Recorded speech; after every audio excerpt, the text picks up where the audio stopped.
evening, everyone. Good evening. All right. My name is Dr. Robert K. Johns here at Howard University. On behalf of President Vincent and also the Office of Corporate Relations led by Dr. Allison Bryant, I would like to welcome you all to this evening's event, Stopping the Cycle of Violence, Business and Philanthropy, lifting up proven solutions. Sponsored by Federal City Council, Peace DC, Greater Washington Community Foundation, and of course, our University Centers of Excellence. And I also like to give greetings to our illustrious guests from the government and from various nonprofit agencies, and also just the public as well. Just like to thank you. Just personally speaking, as someone who has been, I guess you could say, a person who was guilty of committing various violent acts through gang involvement, and who also has been a victim as well. As I often like to say to people, it's not fun being shot or shot at. Haven't done both, unfortunately. But I must say that programs such as this one right here, such as people like this audience, the commitment from people such as Roger Marmet, such as Dr. Mitchell, such as Marcus, Rachel, and the names can go on. From commitment to such people as those, from my family, and from prayers as well, I've been able to get on the other side and to be an agent of social change, a positive social change. So I really and sincerely appreciate just the work of everyone in this room, everyone who is coming to this room, and just all the fabulous work that you will be doing and that will continue to do in the society. So once again, welcome to this outstanding event. I know this will be fabulous and outstanding, and a lot of great knowledge will be shared. And right now, I'll turn it over to Mr. Roger Marmet, co-founder of Peace for DC. Thank you so much.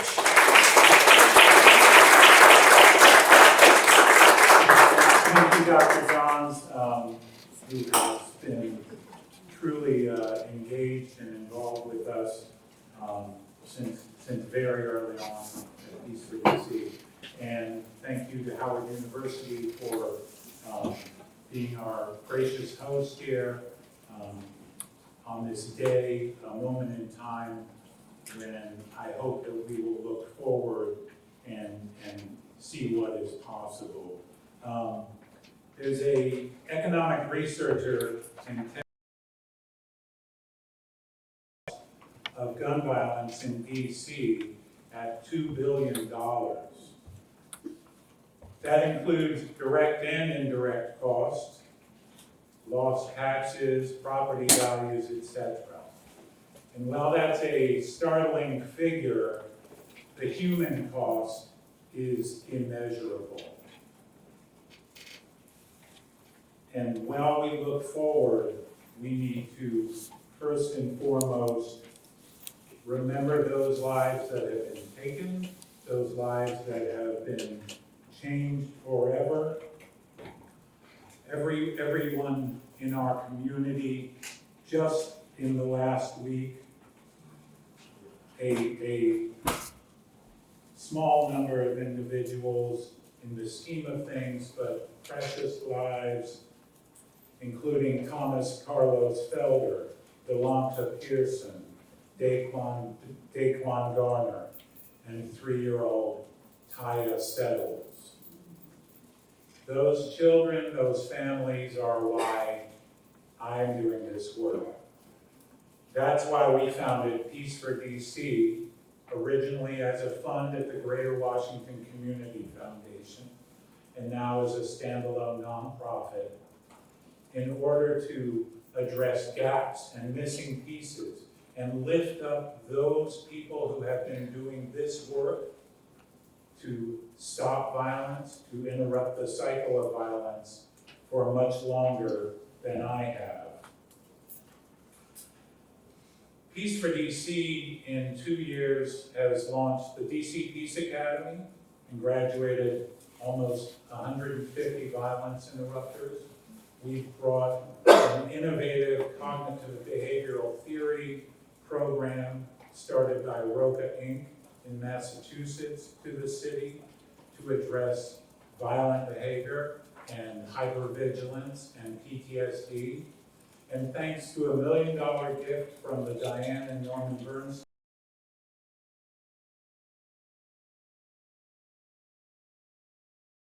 PLBC, a long-term intensive wraparound program modeled on Chicago cred, which you'll hear more about later today. It's from a place of tragedy and loss that I come to this space.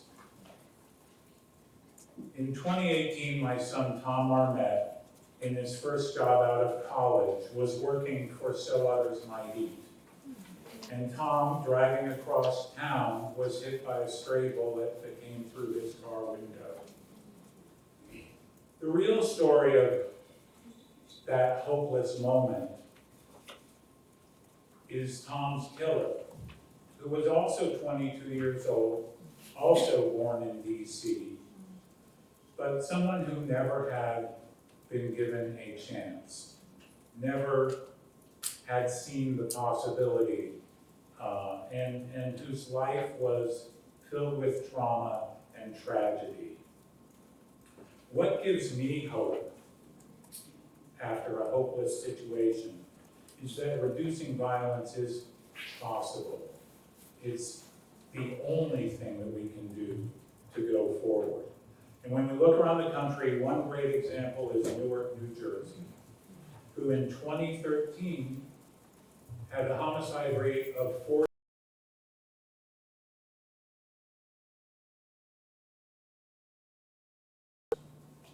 10 years later, in 2023, Newark's homicide rate was 15 per 100,000, and DC's was 40 per 100,000.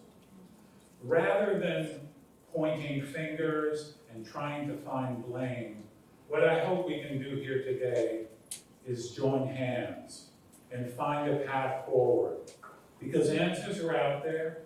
There are practitioners in this room, there are philanthropists in this room, and there are voices that we need to lift up to use every tool in the toolbox, to believe in the future and the possibility for every child and every family in every neighborhood to live a full, long, healthy, thriving life. It's my pleasure now to introduce a true change maker and person who sees the possibility and can build a brighter future and has built a brighter future for so many in DC and the region. The president and CEO of the Greater Washington Community Foundation, Tony Llewellyn.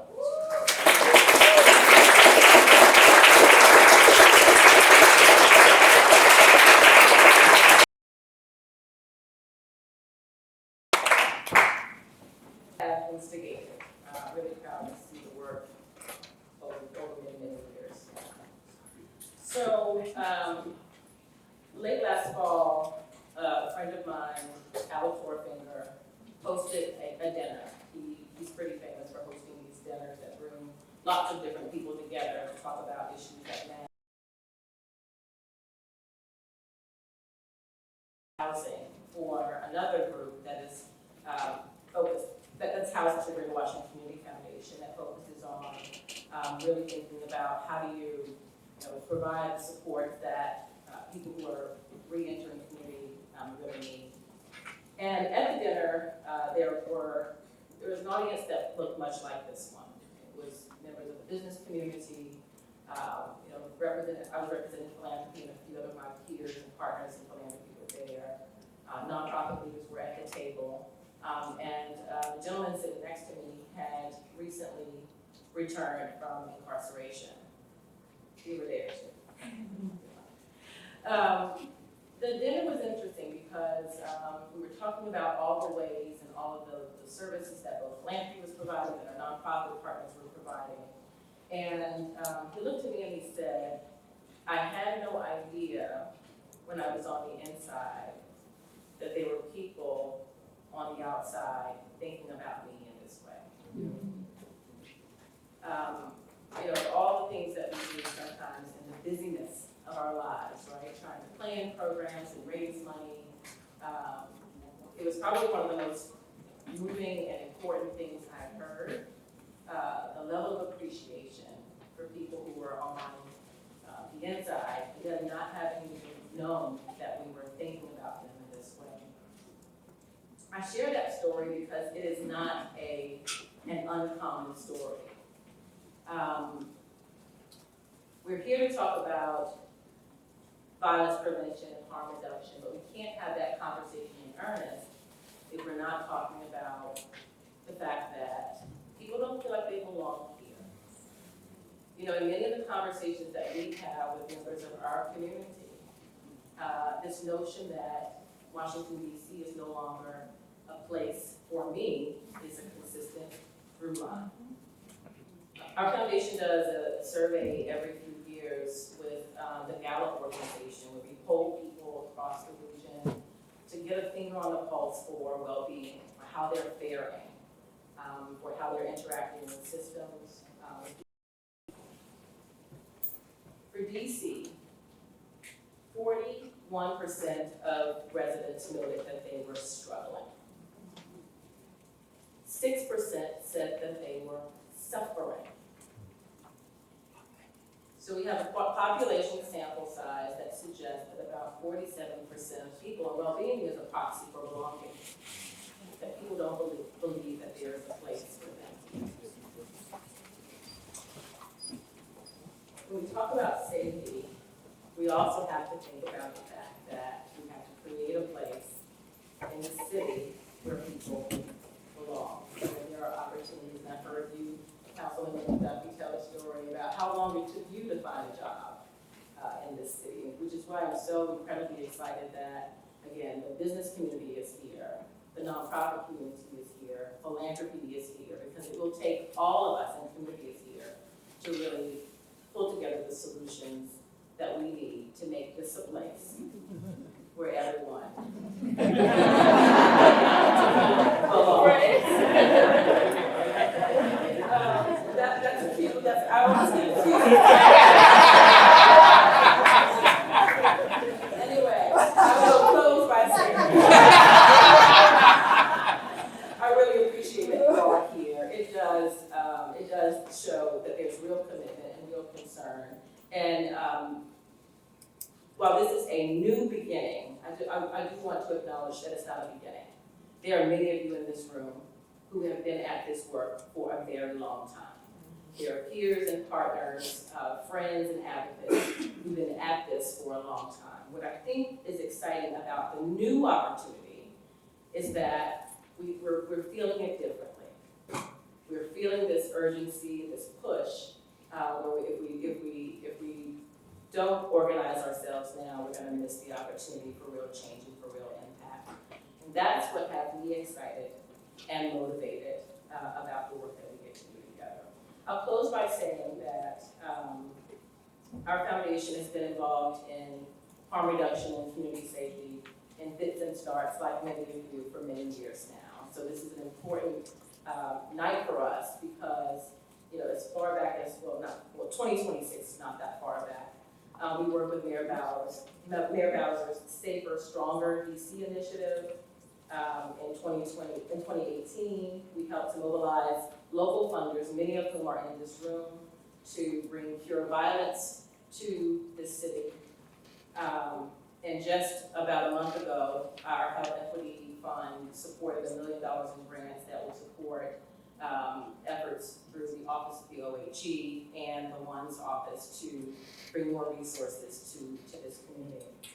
What's ahead for us are new partnerships I'm excited to share just a bit about. We're working very closely with Public Welfare Foundation, who you will hear from in a few minutes, and many of you in this audience to really bring to bear resources to better coordinate business, the nonprofit sector, philanthropy, and community towards a strategy. And I think you're going to hear that more and more as we get into the conversations this afternoon, that we can have all the resources and no infrastructure and find ourselves back in the same situation. People always ask me, when I'm working with our members in community, with our fund holders, what will it take for real community change and community impact? And my answer to you is the same answer I give to them every time. It takes everything, and it will take all of us. And so I'm looking forward to us working together to bring everything, all the tools we have to bear for community impact, for long-term community impact. Thank you very much.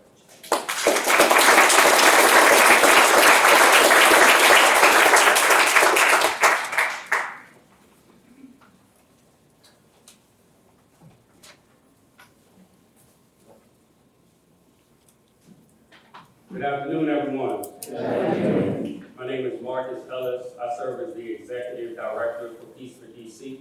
I have the honor of hosting a panel later on today, but right now I have the honor of bringing up someone who has been instrumental in us being here today.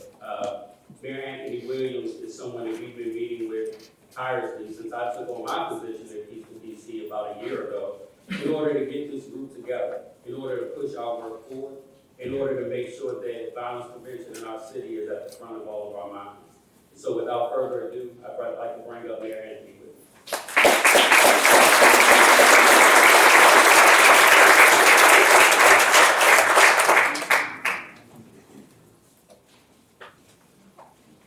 Hi everybody, how's everybody today? Good, welcome. I want to thank, first of all, I want to acknowledge the trustees of Federal City Council who are here, a number of you.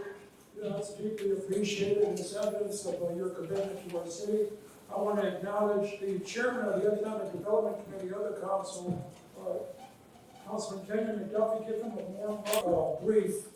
I got to tell you this story of, used to go out in the country to visit my Aunt Virgie growing up. And I know that she was even though she was evil, she was a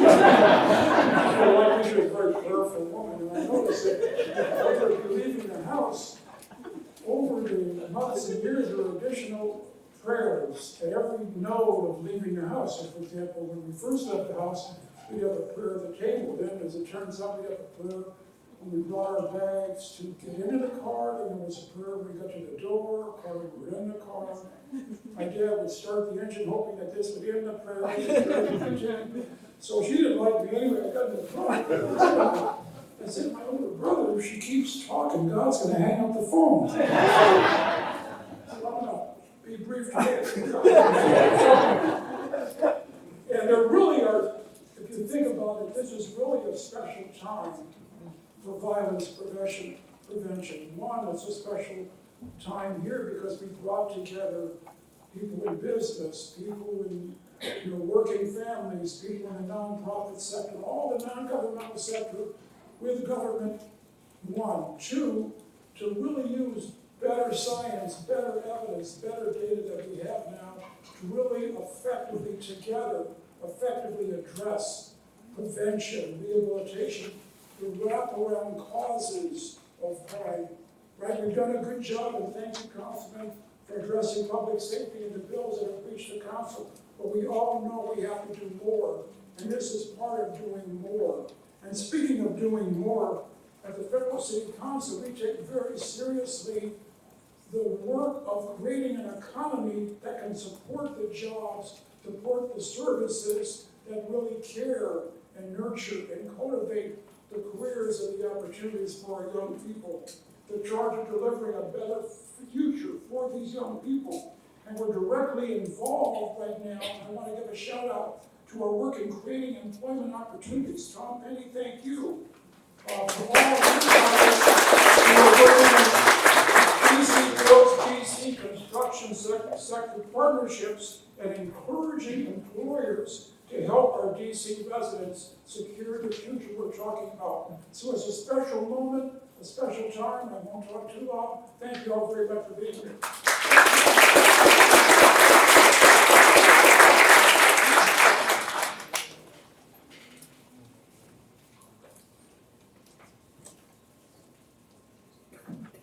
All right, so now we're gonna start the process of kind of why we're here today.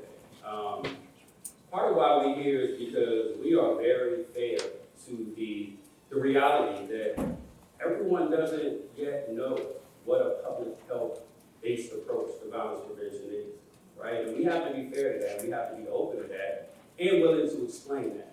And so we're gonna have subject matter experts, both locally and nationally, come up today and really paint a picture for you all. We wanna provide an understanding of what the work is, how it can work, how it's been impactful in other places in our city.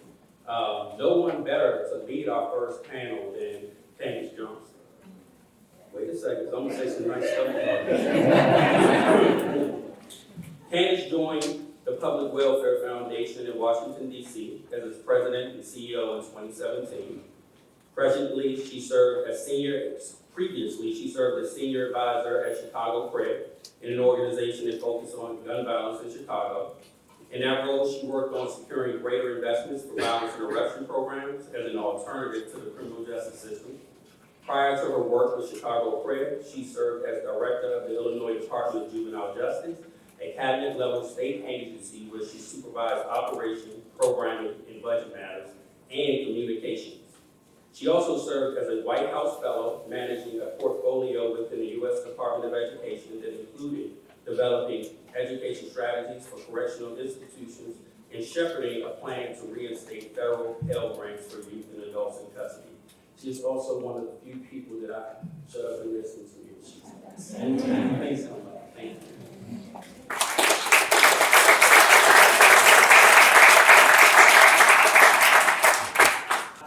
Because you're gonna hear from these brilliant panelists that we have up here. So, we're gonna get into the first. I wanna start with you, Christy Love. Christy serves as Executive Director of DC's Criminal Justice Coordinating Council. The CJCC is charged with facilitating information sharing, research and analysis, training and technical assistance for District of Columbia Justice Agency. And Christy, I want you to start by giving us a little bit of a state of what's going on this issue. And I'm very intentionally starting with Christy on data, because any conversation on this issue should not just start with what we feel, what we want. It should start with what we know. Right. And I appreciate that. Good afternoon, everyone. And I want to be here. I may be the only government person here, but we do have a role, and I see Councilmember Pinto here, certainly Councilmember McDuffie. Many of you have heard of Secure DC, the crime bill that was passed earlier this year. In that bill, it assigns a number of responsibilities to the Criminal Justice Coordinating Council, particularly with respect to data. And so that bill actually requires the CJCC on a monthly basis to report information on violent crime incidents as well as violent crime arrests, and then on a quarterly basis, data on pretty much the full spectrum of the criminal justice system as well as the juvenile justice system. So I'm putting in a plug, I'm gonna invite you to go to dcjsat.net. And there you will see all the data. It's the Public Safety and Justice Dashboard. It's about 25 dashboards. I promise I'm not going to share data from 25 dashboards, just a few highlights today. So violent crime rates, violent crime incidents, where are we? Everyone knows 2023 was a rough year for us with respect to violent crime here in the district. For at least the past 15 years, my team, we start our data with 2008, given data integrity. If you look from 2008 at violent crime, you're just going to see a steady decline of violent crime here in the district. 2023 was an anomaly. 2023 was the first year in the past 15 years where we saw a significant spike in violent crime compared to the previous year. So from 2022 to 2023, we saw a 39% increase in violent crime. Now we're in 2024. Thankfully, things are getting better. We are seeing overall decreases in violent crime. And I should specify, when I'm talking about violent crime, it's 4 categories, and we rely a lot on MPE data. 4 categories I'm talking about: homicide, robbery, and carjackings are included in the robbery category, Assault with a dangerous weapon, that's a really broad category. That can include non-fatal shootings, it can include non-fatal stabbings, it can include if someone brandishes a gun. Like I said, a very broad category. And then we have sexual abuse. So fortunately, if we're looking at the first 4 months of 2024, we are down in all 4 of those categories. So overall, we're down 25% for violent crime. Homicides, and this is as of April 30th, we're down 19%. ADWs, assault with a dangerous weapon, the broad category, down 31%. Robberies, including carjackings, down 24%, and sexual abuse down 13%. So there's good news, right? But we know we still have tragic incidents like we discussed to start, so we're not celebrating, but there does maybe seem to be a light in the distance, in the tunnel.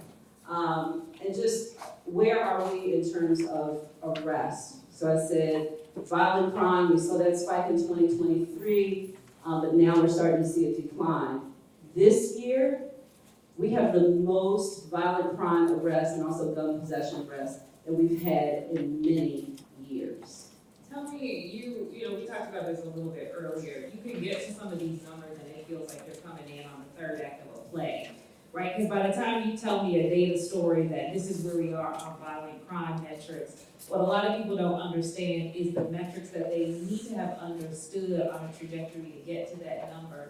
Talk about what some of those metrics are that you guys are publishing and tracking and what they're looking like over probably a little bit tighter period than the full 15 years, but over these last couple of years. Sure, so a couple of other metrics I would say are closure rates. And there's actually been a link that cities that have high closure rates, and I'll explain what that is, actually have lower violent crime. So a closure rate is essentially the percent of crimes that are closed or solved with an arrest, or with moving forward with prosecution. So over the past several years, we've seen closure rates from 52%, which is our closure rate for homicide in 2023, all the way as high as 95% back in 2011. 2011, we had 108 homicides. In 2023, we had 274 homicides with our low closure rate. So we've done our own analysis. There is, in the District of Columbia, a correlation with high closure rates and low violent crime rates. So that's an important metric. I think another one, we talk a lot about this, is the papering rate. So when, and I see some heads nodding, so when law enforcement makes an arrest, they will refer the case to the prosecutor.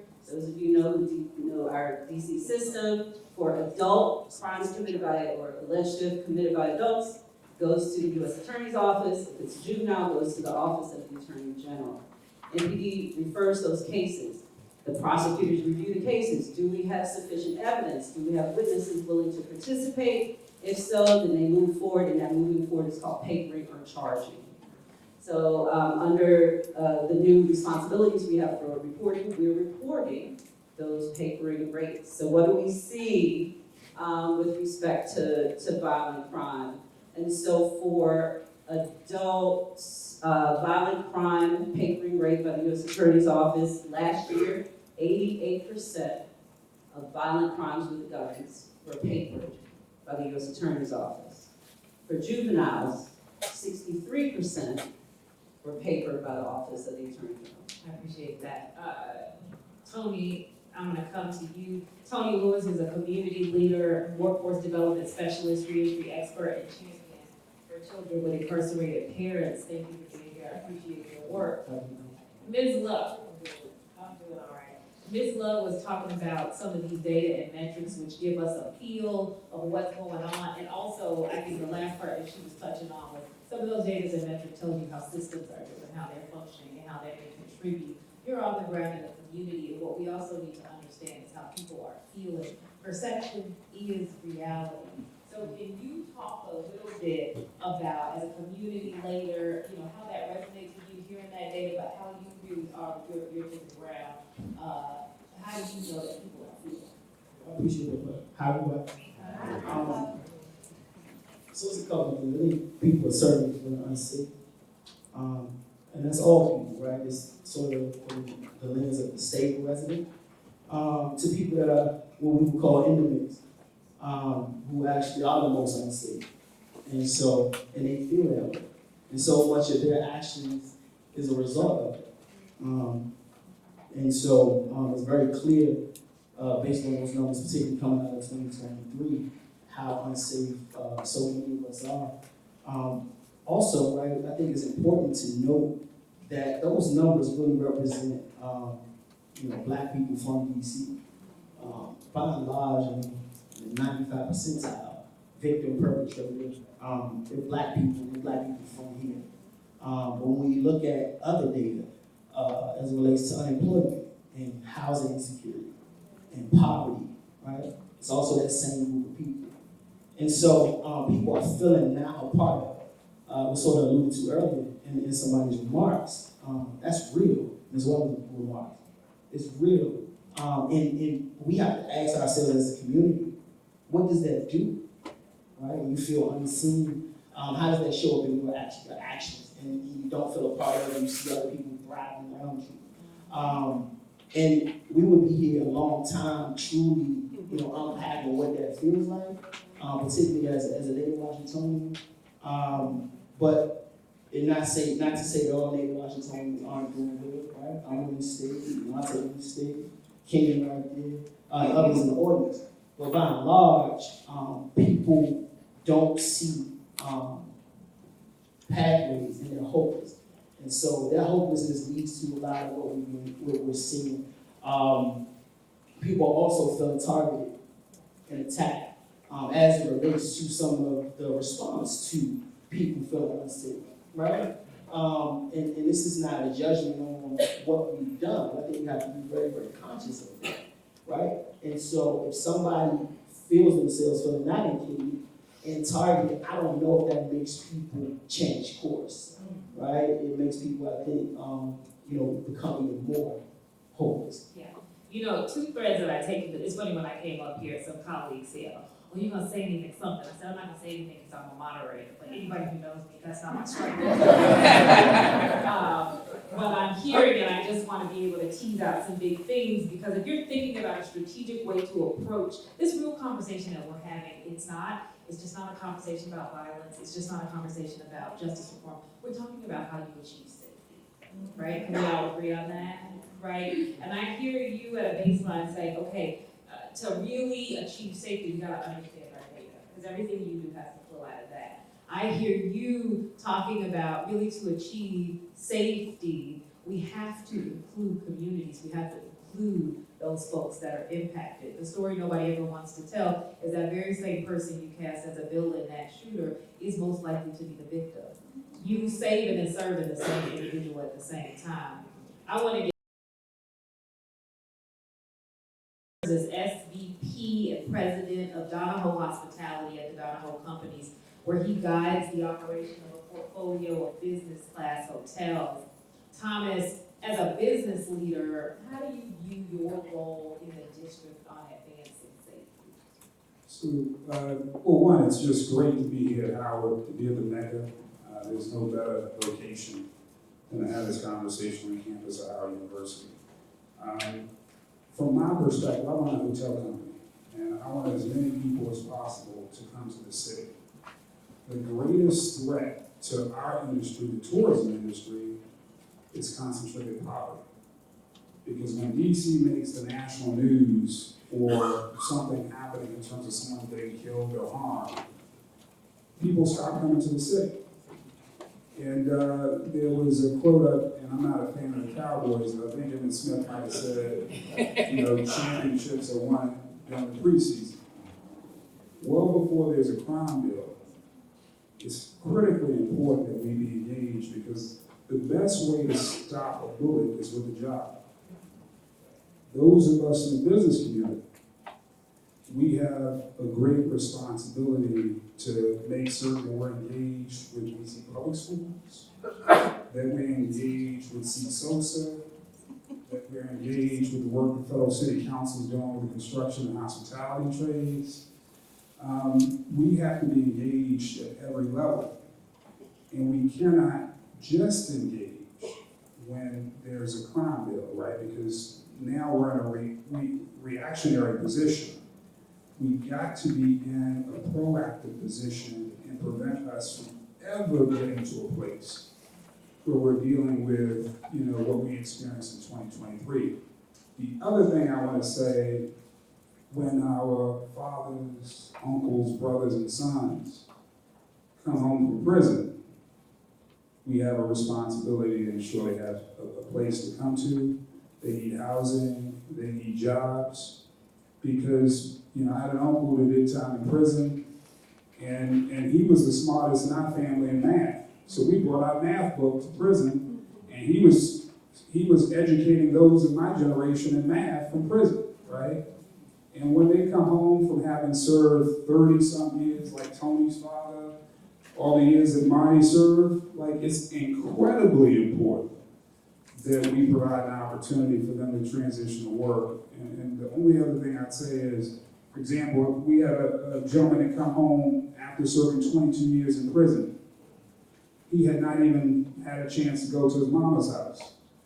He wanted a job, got off the metro, came to one of our hotels. He didn't have a resume, he just walked in, Tony Morgan, in the back of the room. And didn't have a resume, just was eager to work.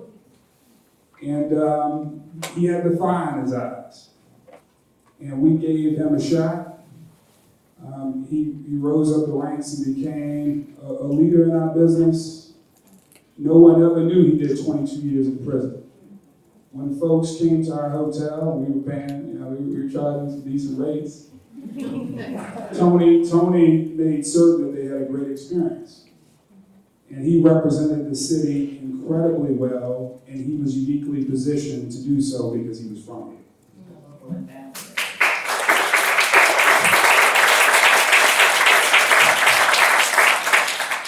When you are advising other business leaders, as you say, you don't just come up and react. What are you telling them concretely they need to be doing, especially in this moment? So one, again, we got to get engaged. We really got to get engaged. The nonprofit tables and the government tables are big around violence prevention, but the business tables around the discussion are not as big. I'm incredibly encouraged with what the fellow city council is doing in bringing together this working group. These are folks that would not have probably had a chance to spend the kind of time we've spent together, and folks had different views. But we came together realizing that we had a common interest in finding a common solution to a common problem. And to the extent that we can't solve it, the city is in arrested development. And so I would urge and implore everybody, if you're not engaged, to get engaged. Pastor Goldston is a native Washingtonian and a lead pastor of Peace Fellowship Church in Ward 7. He is also the founder of What was the impetus for founding Peace Walks? Well, first of all, I want to say thanks for the invitation tonight, and I want to echo the comments that it's good to be here at Howard. It was just good to cross the street and to see him across the street on Georgia Avenue. That's where I waited every day to go back home, coming home from Banneker, working across the street. And it was mentors at Howard that taught me math and computer science, so it's good to be here. So I want to thank Dr. Mitchell for opening the door for us to be here tonight. I'm really here because my nephew was shot 5 times up the street on Upshur Street the year after I moved back from LA to DC to pastor Peace Fellowship. I'm not from Deanwood. I'm not from the south side of the city at all. I grew up down the street on Georgia Avenue, Park Road. So the 640 community was a part of my community. I really didn't have any intention on doing any kind of peace walks. I had been organizing around police accountability and transformation in LA when I graduated from seminary. It was when Alonzo got shot that I was catapulted into this work. We have been saying, you know, in the Black Lives Matter movement, we were literally in the streets in LA saying, whose streets, our streets, right? So coming home, our church is in Idea Charter School, and across the street from Idea, I lost another one of my friends while I was in LA in 2013, who was given a posthumous degree from Catholic University because he was killed coming home from the metro. And when I saw where the church is located and was just catapulted by that phone call from my sister telling me that Alonzo was right here in Howard. I just started calling colleagues, Patrick Walker at New Macedonia. There was a triple homicide in January 2018 right out in front of his church. I knew him as Ricky from when he played keyboard at Alapathas as well, but Allen Avenue, before he was a doctor. And so we said, let's get him. I knew Ron Minor, may rest in peace, he died during COVID. We were both under Pastor Bobby Hicks up the street, around the corner on 3423 Homeview Place, where we all came out of. And so I just called people that I knew were pastoring and who had a heart for the community, and said, we just gotta get on the streets. And I recognized that what we were gonna try to do was nothing that hadn't already been done in the city. Like, I was very clear, Reverend Isaacs had done this work in the 90s, Reverend Anthony Motley done this work in the 90s. Many who are in this room, but Tyrone Parker, who I saw earlier, are legends in this work, right? We honor you, sir. We literally stand.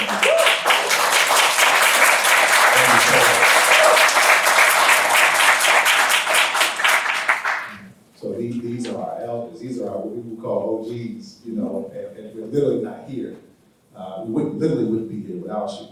And so we just started to listen and learn and try to bring in some national experts. We know that some of the folks from that movement went to Boston in the 90s, met with Chief Ramsey, went up, actually a professor at Howard right now, Dr.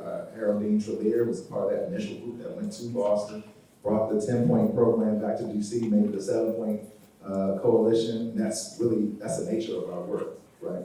And so it's nothing new, nothing that I made or anything like that. I'm just a student, of movements to liberate Black people.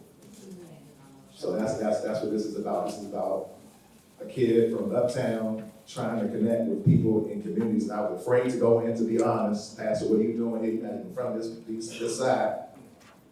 Okay, but because my nephew is involved with stuff that intersected uptown and where I live now, and because as I'm doing funerals for people that might have gotten shot on Division Road but got cousins that grew up on my block, and the same cousin that I just buried his cousin in September. Now his son was just shot on my block at Spring Road 2 weeks ago. Right, so there's no, and this is 8 square miles, right? Into the streets. Tell you, you said you're out in the community, you're listening, you're learning. You're taking those learnings, taking that listening and trying to educate people about what we need to achieve safety in the city. What do you think people need to hear? What do we need? What has that listening and learning sort of brought out for you? Listen, when we go, Tia's in the back, she's been on Peace Walks with us. We bring community partners, we bring Department of Behavioral Health, we bring the Department of Employment Services, we bring all the different agencies with us trying to resource the block. And we thought that was what people needed. But what people really said they needed was they wanted the rec center to be open on a Sunday. I'm preaching at a church on a Sunday morning 2 days ago. It's raining, right? And the rec center down the street from where I'm preaching is closed on a Sunday, right? So, and kids, particularly in one neighborhood, I'm thinking about Central City in particular, they said it's not safe for us to go to the rec center on Ridge Road because we got to go through neighborhoods that are beefing with our community in order to do that. So this is not hard, okay? We're talking about just a vision for kids, okay? This is what we're talking about is not hard. We're talking about a vision that includes children, right, in our city. This is not rocket science. This is, if you don't want kids shooting kids, if you don't, like me, if you're tired of vigils and funerals and coming after the fact, then fund programming. I told you on the call earlier, my first job, like many of us, I mean, I can look around, most of our first job was, Marion Barry gave us our first job. And to be honest, nobody cared if we were really doing work.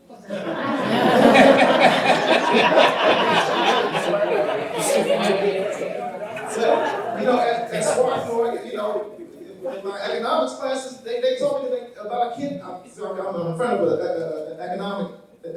a true economist, but Marion Barry had a full employment model for the District of Columbia. He knew that when you put money in people's pockets, you keep them out of the way. He knew that. But tell me how that vision has not been expanded beyond a summer employment program. I'm 44 next month. My first job when I was 14. We talking about 30 years ago, and there's been no changes. Yeah.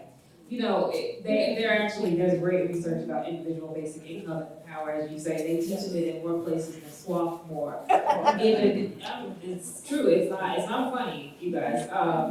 But in addition to that, and then I just want to popcorn with you guys so we can get you in a conversation with one another. What other things are you seeing? What innovations are you seeing here? I heard people in the opening remarks talk about other programs that people may or may not know. ROCA, CRED. What kind of innovations are you seeing here and nationally that make you hopeful about what's the possibility for achieving safety? So, our job is data, our job is evidence-based practices. You're going to hear from David Muhammad soon, who's on the next panel. But we brought him in, Thomas Acton, several years ago, because we looked at Oakland. And what is going on there? How in the world did they reduce violent crime by 50% in 5 years? So we called them in, and they shared their group violence reduction strategy. So that is just, and we didn't just take David's word for it. We went and did our own research to see what the literature said. And so it's been a long-standing strategy. I feel like it's 4 basic components. Identify who your high-risk people are. And that's work that the CJCC has done with David Muhammad. We know who they are. The second thing, you have respectful communication with them. And that communication is not just law enforcement, it's not just probation, it's law enforcement collectively with pastors, with violence interrupters. And you're letting them know, we consider you are at risk. We want you to live. We don't want you locked up. And so we want to help you. So you're offering them help, and then the third thing is you're prioritizing them for help. So you're not just sending a referral to the DMV to get your license, or sending a referral to, mental health supports and therapies. You are taking them, you're assigning them a life coach. There's an outreach worker, there's a case manager working with them on a daily basis. And you mentioned ROCA. ROCA has this model specifically for youth. And we had a session last year, we brought in ROCA and some other programs. ROCA spends on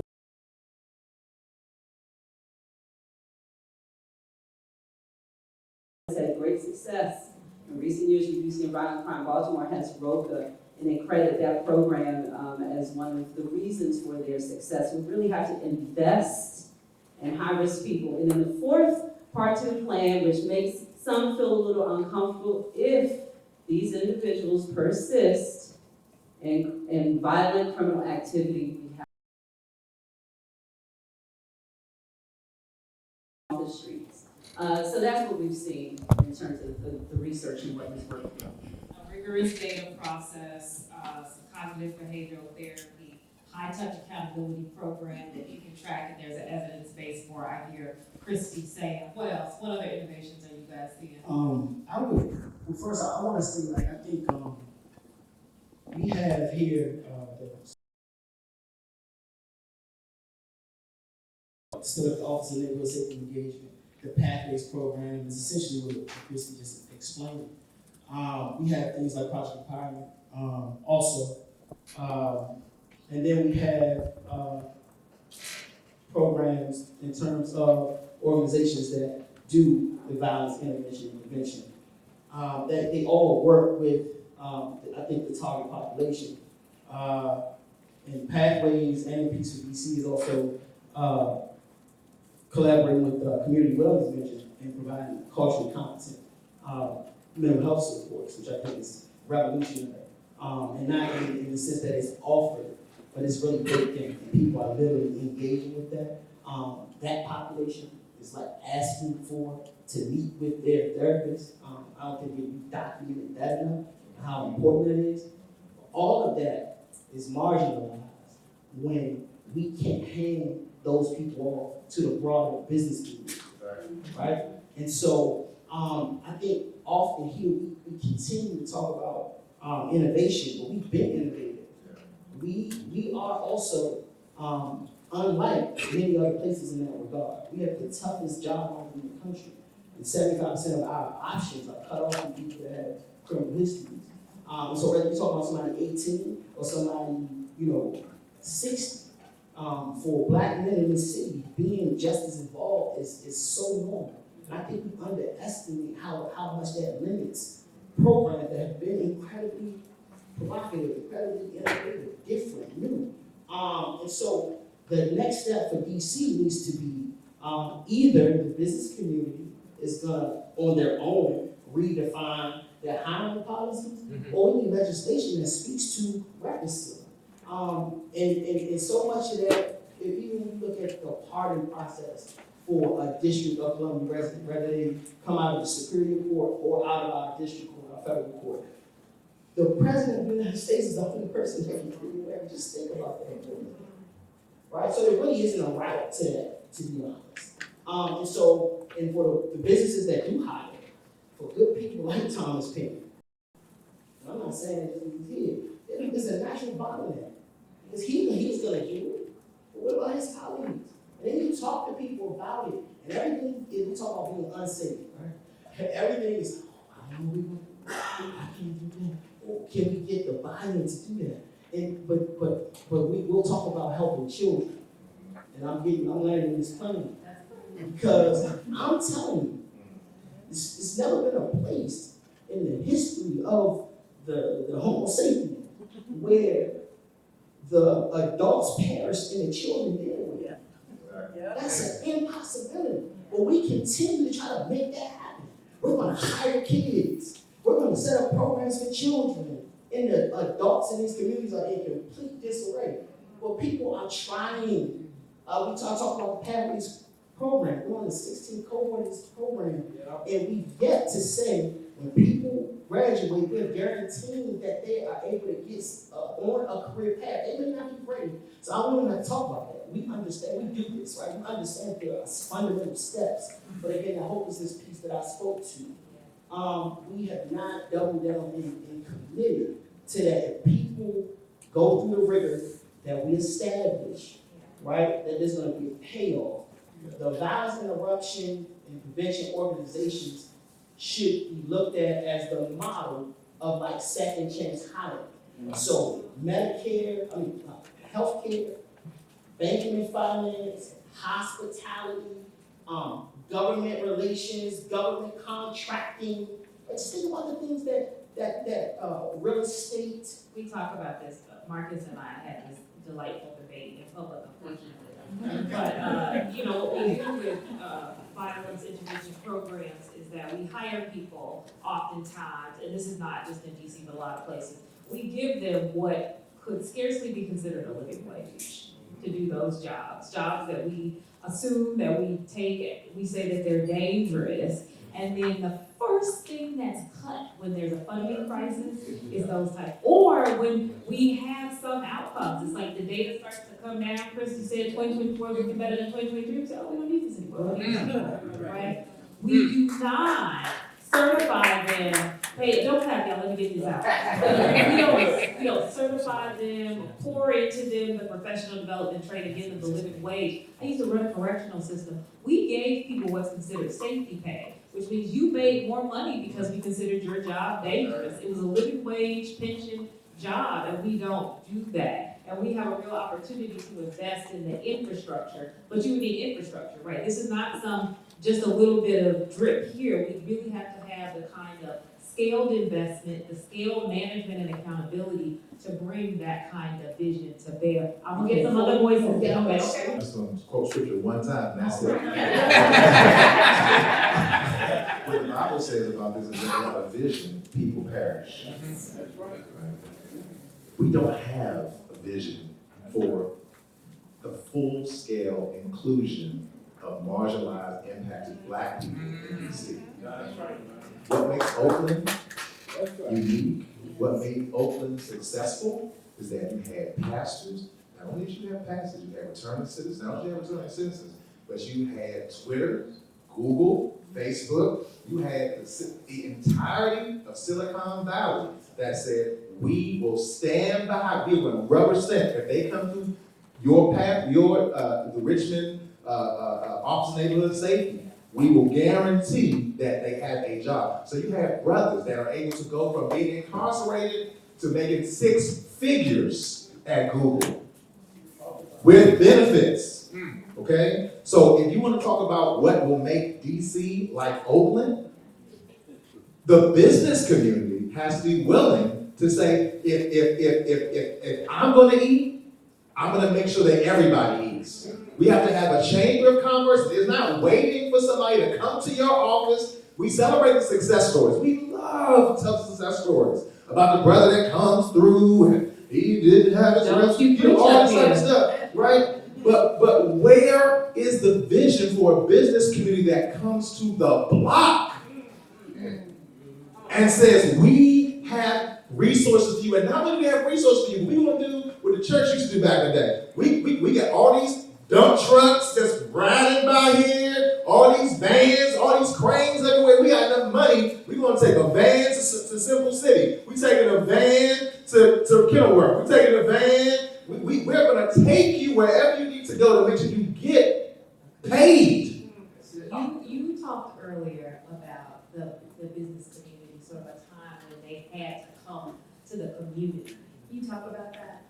So the one thing I want to first say, right, when we talk about returning citizens, especially those that have done, I'd say 8 to 10 years or more, not only are we dealing with a population of folks that are really, really bright, many of which went to school while they were in prison, but they also understand how precious an opportunity is.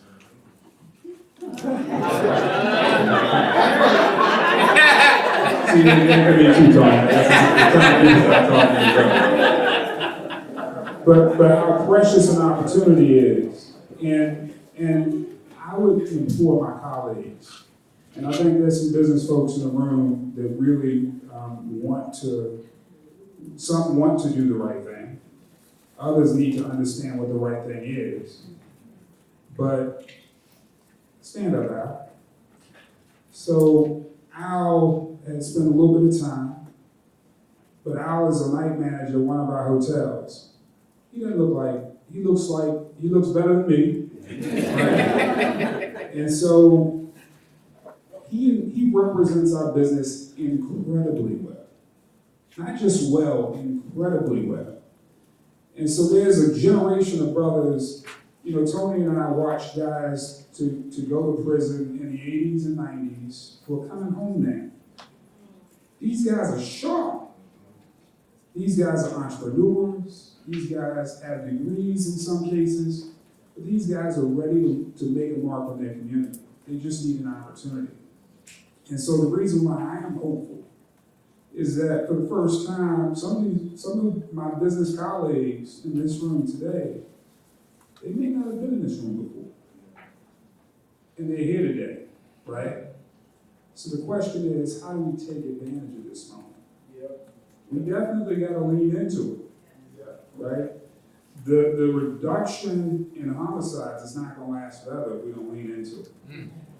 And so this is our moment, this is our time. And it's important that we not fumble the ball.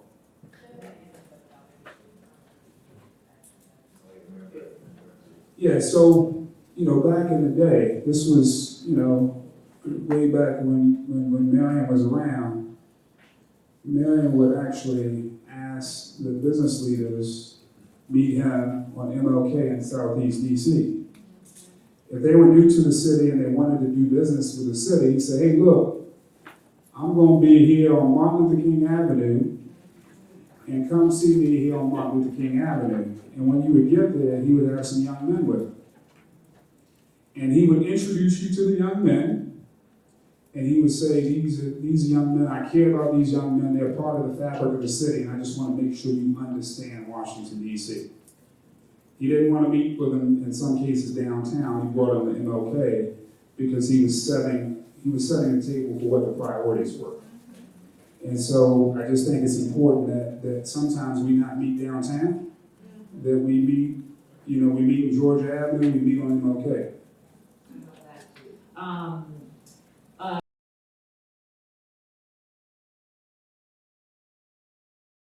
Latest 2023, 87% of the people in the DC jail are native born Washingtonians, right? When you hear that number, what does that make you think we're communicating to children born in the district?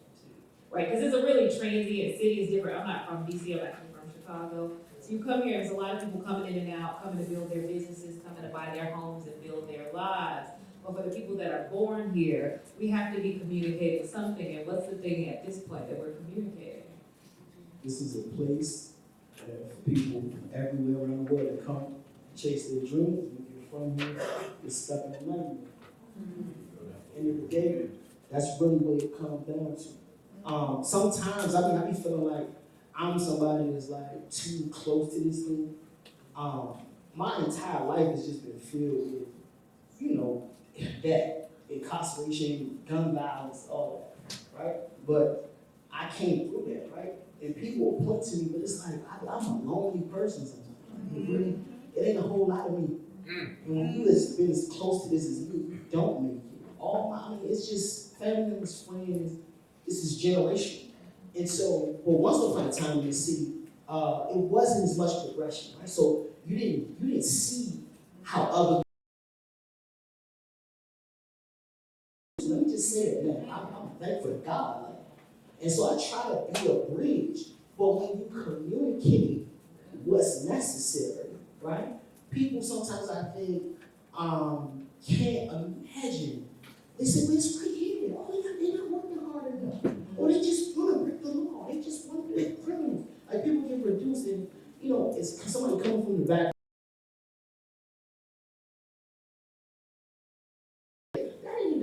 That's not even a question. People know you break the law, you go to prison. We're not spending a lot of time there.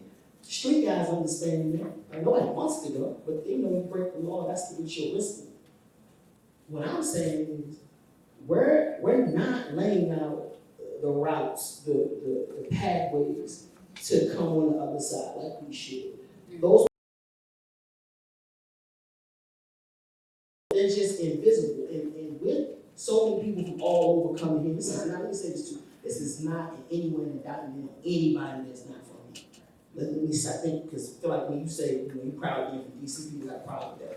Anyway, what I'm saying is this, it's an impossibility for you to lead or make decisions or have a proper viewpoint about what's going on in this community without people from this community. And I see it happen all of the space where we missed a major window to connect people. And now that we're running into like some fiscal issues, that's the other thing that's scary. So now everything ain't, all well to do as it was. And so now it's really showing, right? And summer is coming. So for the private sector that's in the room, one thing about our city government, we are kind of on one end, hiring folks, on the other end, like getting your checkbook out and writing donations to these organizations that are working in these communities. But what if we could do both? What if we could write money to these organizations to support their efforts, but then create a pipeline back to you or back to your affiliates to hire people, right? I think that's a sort of a full circle situation that we need. Real quick, because I want to do last question. Is a city with incredible assets. You can sort of talk about this issue, get really hopeless, get really demoralized, but it's incredible assets, incredible people with assets. What's making you all hopeful?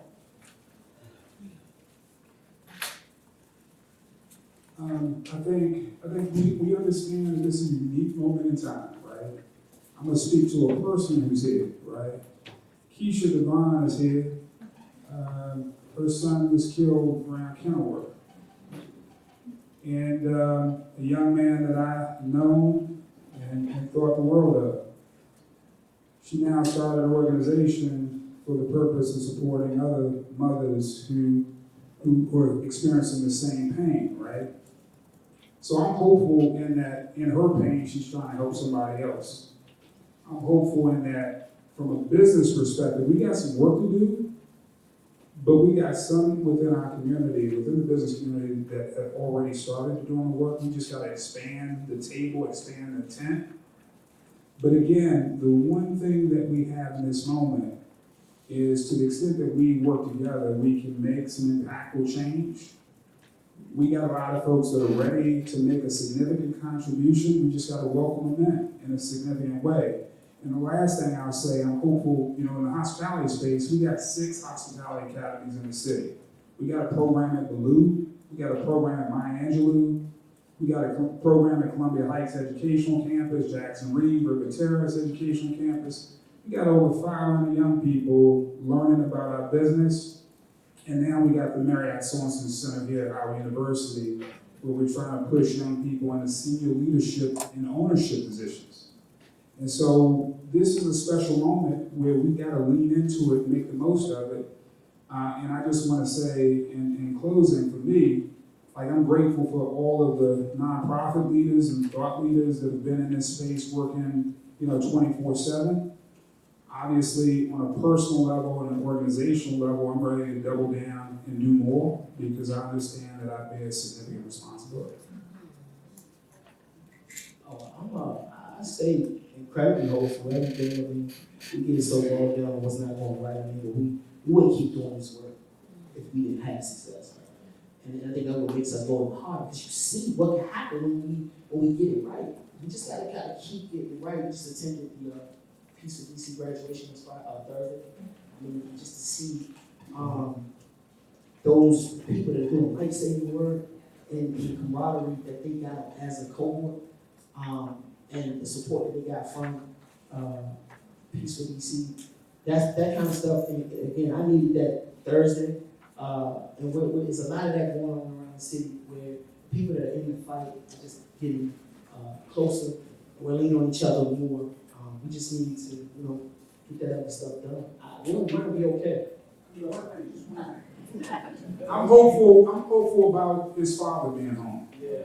I'm hopeful about his father. Since I gave Keisha a ride tonight, I better say that Keisha makes me hopeful. No, seriously though. She's a warrior. She's a warrior. And she doesn't give up. And there are many days when I want to, but I don't, really because of you. So that needs to be said. That needs to be said.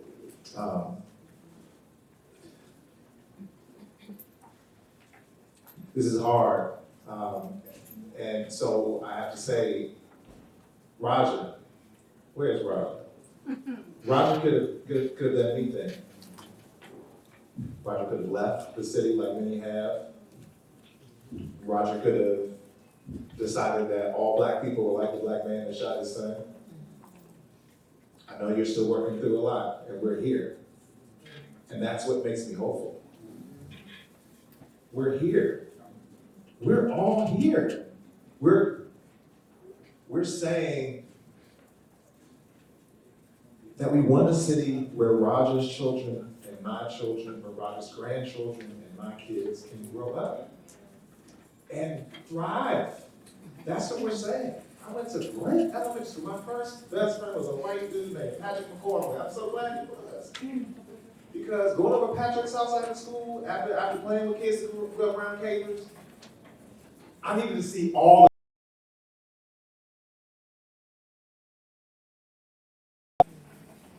And I feel like the more that we can lean in and say, this city is mine, whether you grew up here, like we did, or you didn't.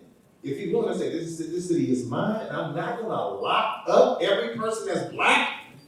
I'm not gonna just call the police every time that I'm feeling frustrated, but I'm going to talk to my neighbor. I'm going to spend time with them. I'm going to get to know these kids, see them as my kids.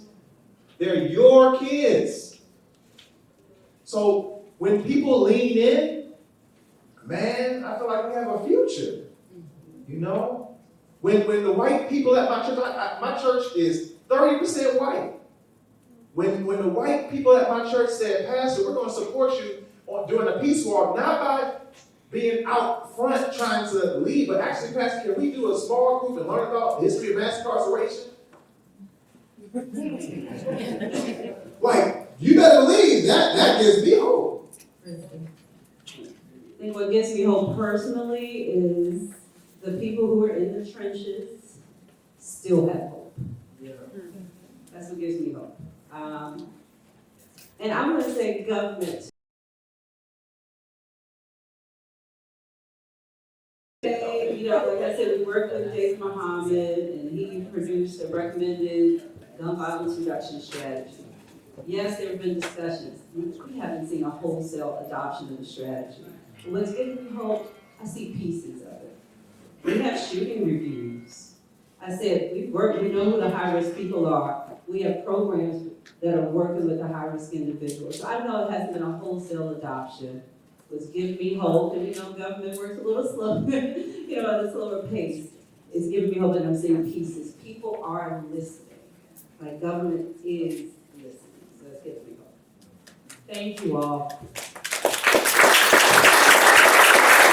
Just had a conversation, not just about some of the things that we know to be working on a national level, but also to talk about long-term, not just investment in our work, but also what planning and strategically planning for our work looks like. I think that we are always going to be happy about the fact that we are seeing less lives in the District of Columbia being taken, right?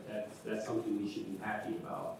But we also know that what we want to do is similar to what we've seen in other jurisdictions and look up and see that continuous trend over 4, 5, 6, 7, 8 years. Not a snapshot in time, but something that we can be proud about. This continues to grow. And so versus reading bios, I want to just talk to my panelists a little bit. You all take about 2 minutes to kind of give a brief background on who you are and why you're here and what brought you to this work. And David, we'll start with you. Absolutely. Good evening, afternoon, everybody. I just actually going to give me 30 extra seconds to any time I have the opportunity to be at the best university in the history of the world. HU. So I just had to do it.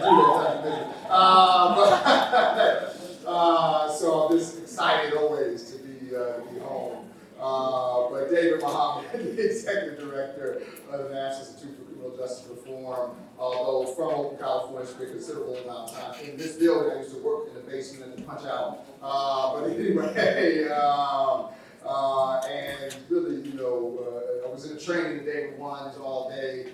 This cat was trying to challenge me. He was like, wait a minute, so you were at Howard Winds? That's when, so you basically just took the things we did at DC and took it all around the country. And that's partially true. And I see my brother, Alliance Conservative Men, and others who are champions of this work here. And I'm excited to be in this conversation, but you heard Christy set me up a lot earlier. But here, because more than anything else, trying to save lives, and do where we can. And two, trying to bring the knowledge, the experience that we have had as an organization, National Institute for Criminal Justice Reform, but certainly, I consider this home, so particularly about the Thank you, David. All right. Good evening, everybody. Good evening. It's not really motivating or inspiring. It's not a happy story at all. I'm not from DC, but one night when I was walking home through the Shaw neighborhood, I got caught in a crossfire and was shot, and the bullet that hit me hit 2 arteries. And I'll never forget bleeding to death on the concrete and wondering if this is it. This is it for me. Is this the end of my journey in the store? And just a voice in my head saying, no, you got more work. Ambulance raced me over to Bedstar, and which is right across the little water. I'm sure you know that.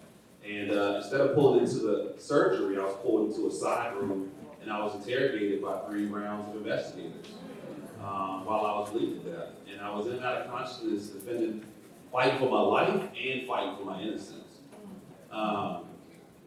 You know, and I didn't come to this city for that. I don't think anybody rose up to be seen as a criminal first and a human second.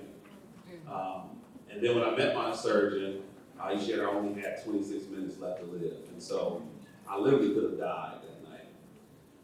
So I came out of that surgery, and the second big kind of smack in the face was turning on the TV and watching leaders in Washington and Senate and Congress saying they couldn't do anything about this issue because I was shot 3 days after the Senate failed to pass the universal background check vote.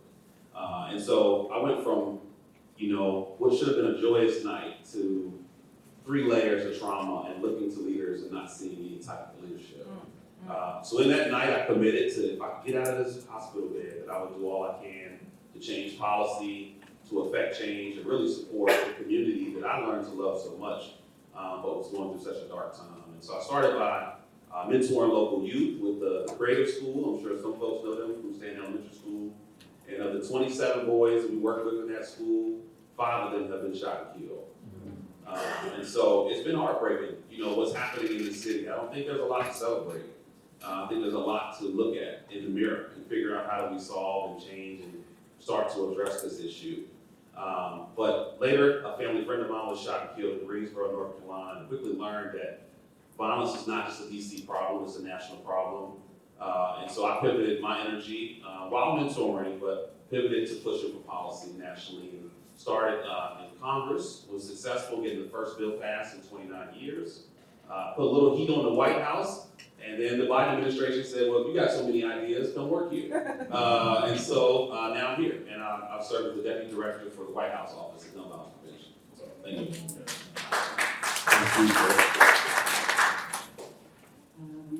I'm Jocelyn Fontaine. I don't have as good a job as Greg, but I like to share the stage with them. It's such a pleasure, and it's nice to be with all of you today.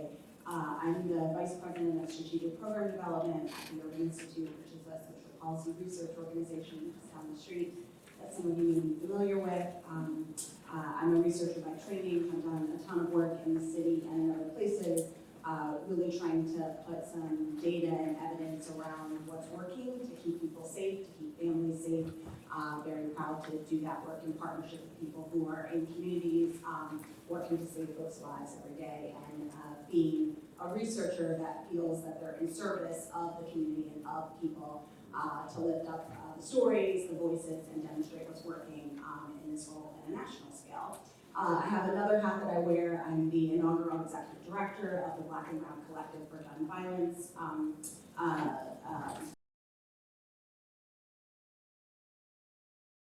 Off my tongue, so forgive me.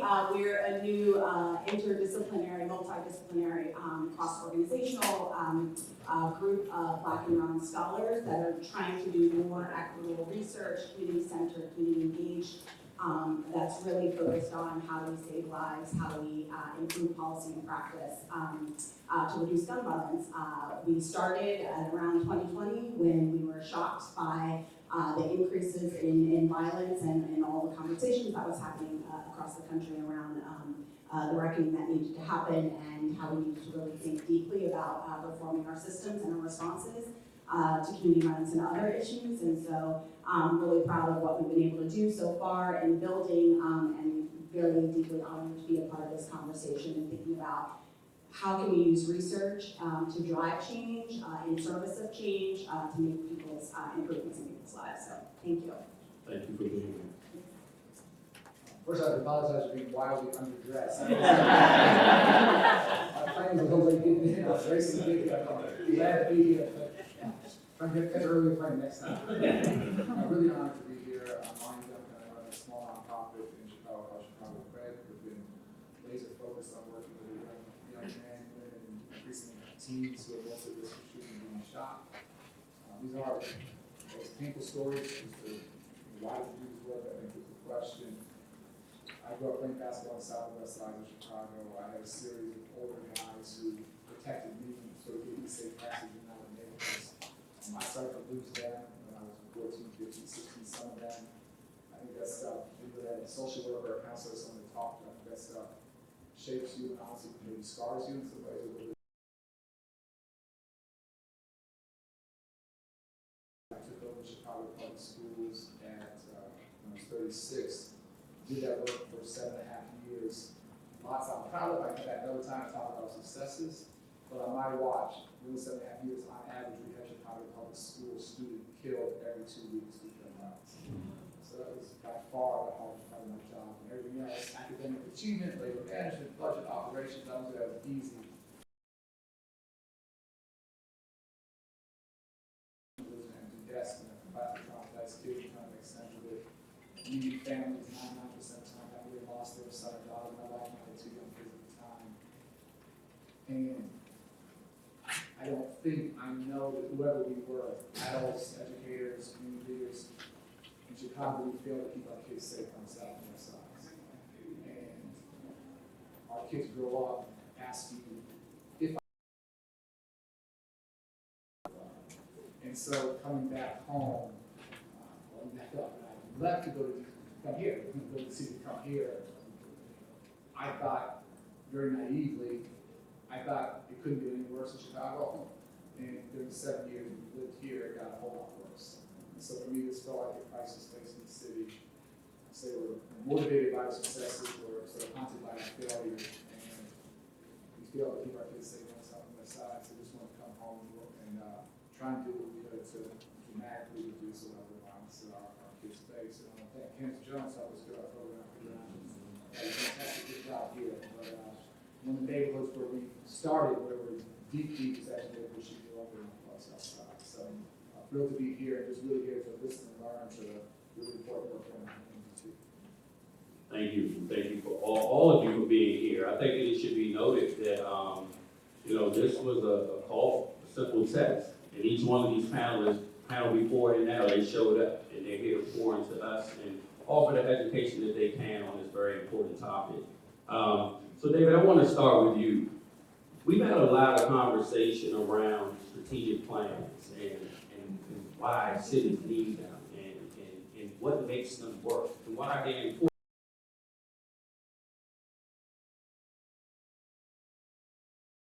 To adopt on and fully implement them. No, absolutely. Thank you. We spent all day at the Austin Neighborhood Safety Engagement training, so I have team members here. We were training one staff all day, and have a team member here, Jan, who always says the program helps individuals, the strategy changes the city.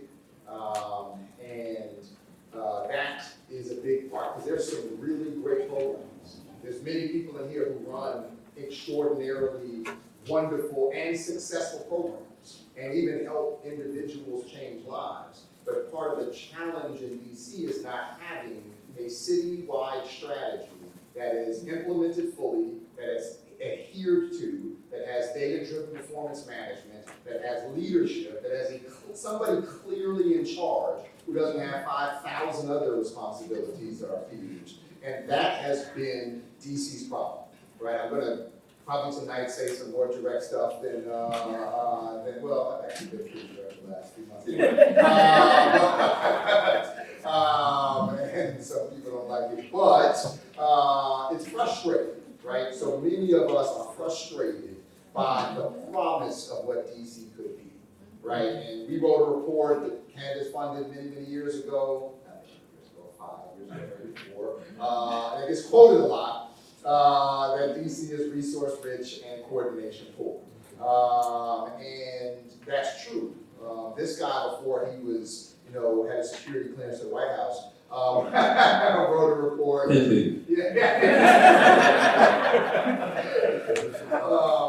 That we were concerned about. I remember we talked about when it came out that put DC #1 because of the resource level, right? Which does need to be acknowledged. I don't want to undercut that reality, but resources is not enough. right? And so the strategy is around, one, so I'll try to say this quickly, Marcus, one, what are we trying to achieve?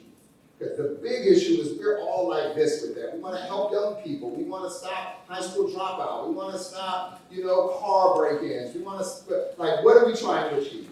And what steps, what series of programs, what strategy achieves that goal, right? So the one thing I'll just say early on, we'll get to this later, is around being clear around the data. So Christy and Manon, before she left us,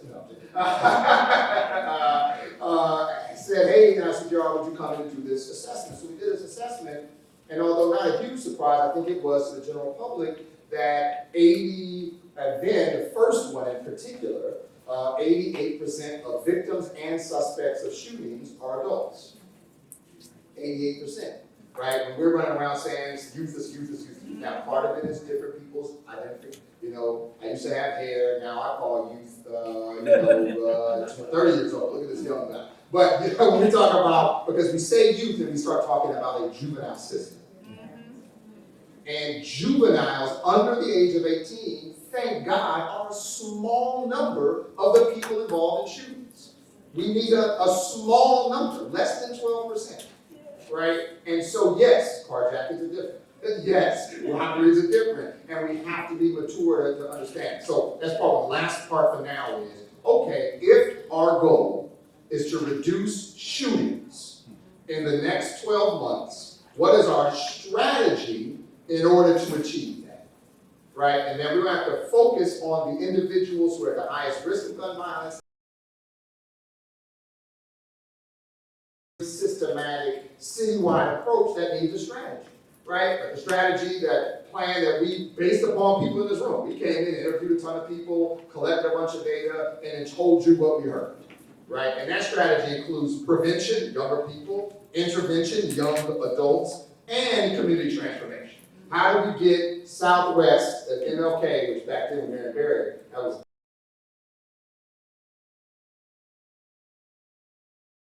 West to have the opportunities and resources that Upper Northwest does, right? But those are different strategies for different outcomes at different time horizons. So last part here is, if in 2024 we want to continue this downward trend, which is wonderful, by the way, let's celebrate the little bit we can. If we want to continue that, then we have to focus our intervention efforts on the small number of individuals who are at the very highest risk. And then report back. How many are being touched? How often are they being touched? What are you doing with them? How are you offering engagement? And then once they have a trusted and positive relationship, first, regardless of anything else, then what's up with employment? What's up with housing? Do they have? And like being that relentless in our management of the strategy, not just saying, hey, organization, here's $1 million.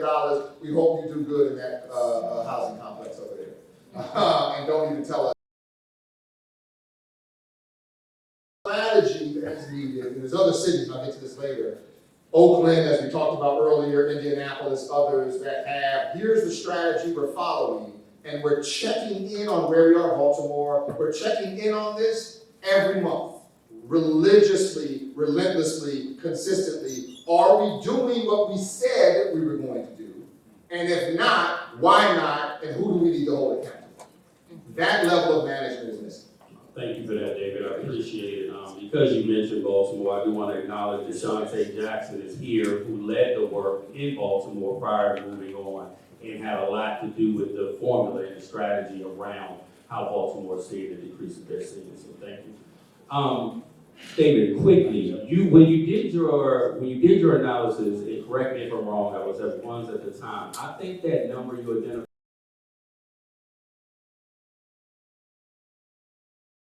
specific individuals, but then the city said, can you also identify specific individuals? We basically got down to 230, and then we did it again December, and it's 219. So, look, I don't have any clue what our population is in the District of Columbia right now, but I know enough to know that that's a very small number. And when we have a strategy that is working to directly engage those individuals, this is a targeted approach that we can take to see some, I don't want to say quick, but some impactful turnarounds. And with that, I want to come to you, Arnie, because I know in Chicago, Think Cred began in 2016. And that's important, right? Because we're now in 2024 and we have an organization that has been able to be consistent, stay working toward their goals, but you all decided to work with the same population that David has mentioned. And I just want to get a little bit more in terms of your insight on the why and how that has worked for Prayer thus far. I'll be quick. It shows I'm not smart yet, but my epiphany was that if you want to stop shooting, you have to look at the shootings. Revelation. I'm all for it. Downstream, I'm the biggest advocate for before. But if all we're doing is to work with younger kids, which is critically important, and not actually work with those shooting and being shot, then the bullets just keep flying. And all the kinds of neighborhood transformation we want, all the change we want, won't happen until the bullets stop flying. So that was that simple. Oh, thank you for that. I just wanted to underscore what's important about what we're talking about here, which is using data to inform the intervention itself and how you're going to target the resources and the services. So the point that was made earlier about we think the violence is being driven by young people, but in fact it is, however we think of young versus old, but but that's an important lesson, right? So not making our decisions based on sort of anecdote or how we feel about a thing, but really using the data that we have, and there's still limitations to that. I don't want to sort of oversell what can be learned from that, but that's where we start, right? And so once you have that information, that's how you can think about how to target your resources and your services and who you're wrapping things around. So I just wanted to say that point. The average age of a homicide suspect in DC is 26. Yeah, 26. So it's different than Sure, and thank you for that, Alex. Based on the research and based on what we're seeing, I want to ask you, what is the importance in terms of how we evaluate community violence intervention? I think that we all know whether you're applying for grants or whatever that is, those data points are extremely important. It's the part of the work that a lot of people don't always want to do, but it's the part of the work that tells the story, right? And so could you elaborate on that just a little bit? Yeah, so and I love where you landed. It's what will tell the story, right? That's the role of good evaluators, good research teams, and this isn't just a plug for me and the folks that I work with, because there's others that are out there, but just how important it is to demonstrate what you're doing is working or not. And sometimes things aren't working as intended, but that's useful information as well. So collecting information on the most obvious one are the shootings and the homicides going down, right? That's important. But it's also important to collect information. We were just talking about in the panel earlier before about to the extent people are getting the supports and the services that they need, to the extent that those things are connected to these other outcomes, like are people getting jobs, are they getting connected to mentoring services or supports or cognitive behavior, all of those things that we know are associated with trying to reduce violence, the mediation, the street outreach, all of those things. That's what data research support can be helpful with. And that's not to say, again, this isn't just a shameful plug that you should be using researchers like me, but some of this stuff can also be done within the programs themselves. So, what can happen within Peace for DC if they're doing some sort of data collection to understand are the things working sort of as intended, or just getting your arms around what's happening. But again, it's part of telling the story. So when you get to the sort of the end of a period at which we're looking at something, after a year, after 6 months, or after a year, and we turn around and say, did something go up or down? Then we've got some data and research about that, and sometimes it's not as rigorous as we might like for some audiences. I heard reference to an economist earlier, right, who's looking for a specific research project in a certain way. But if we have something that's telling the story, because what happens too often is that we haven't done enough to do the performance metrics that David was talking about, that we're capturing what's happening with case management or what are the services that people are getting. And so we can't really make sense of what happened over time. And we can't really credibly connect with if the shootings or the homicides went up or down, that it could plausibly be related to what we were doing on the ground with specific services. So I just can't speak highly enough about the importance of just having a good understanding of what's happening with services and thinking hard, and it usually means bringing researchers, people in data shop in on the ground early on to help you do that data collection and that assessment so you can tell a story about what's happening. And again, the story is more robust, in my strong opinion, than the homicides and the shootings. That is very, very important. But it's also important to tell the story about the folks who are being touched by the program as well as people who are working in it.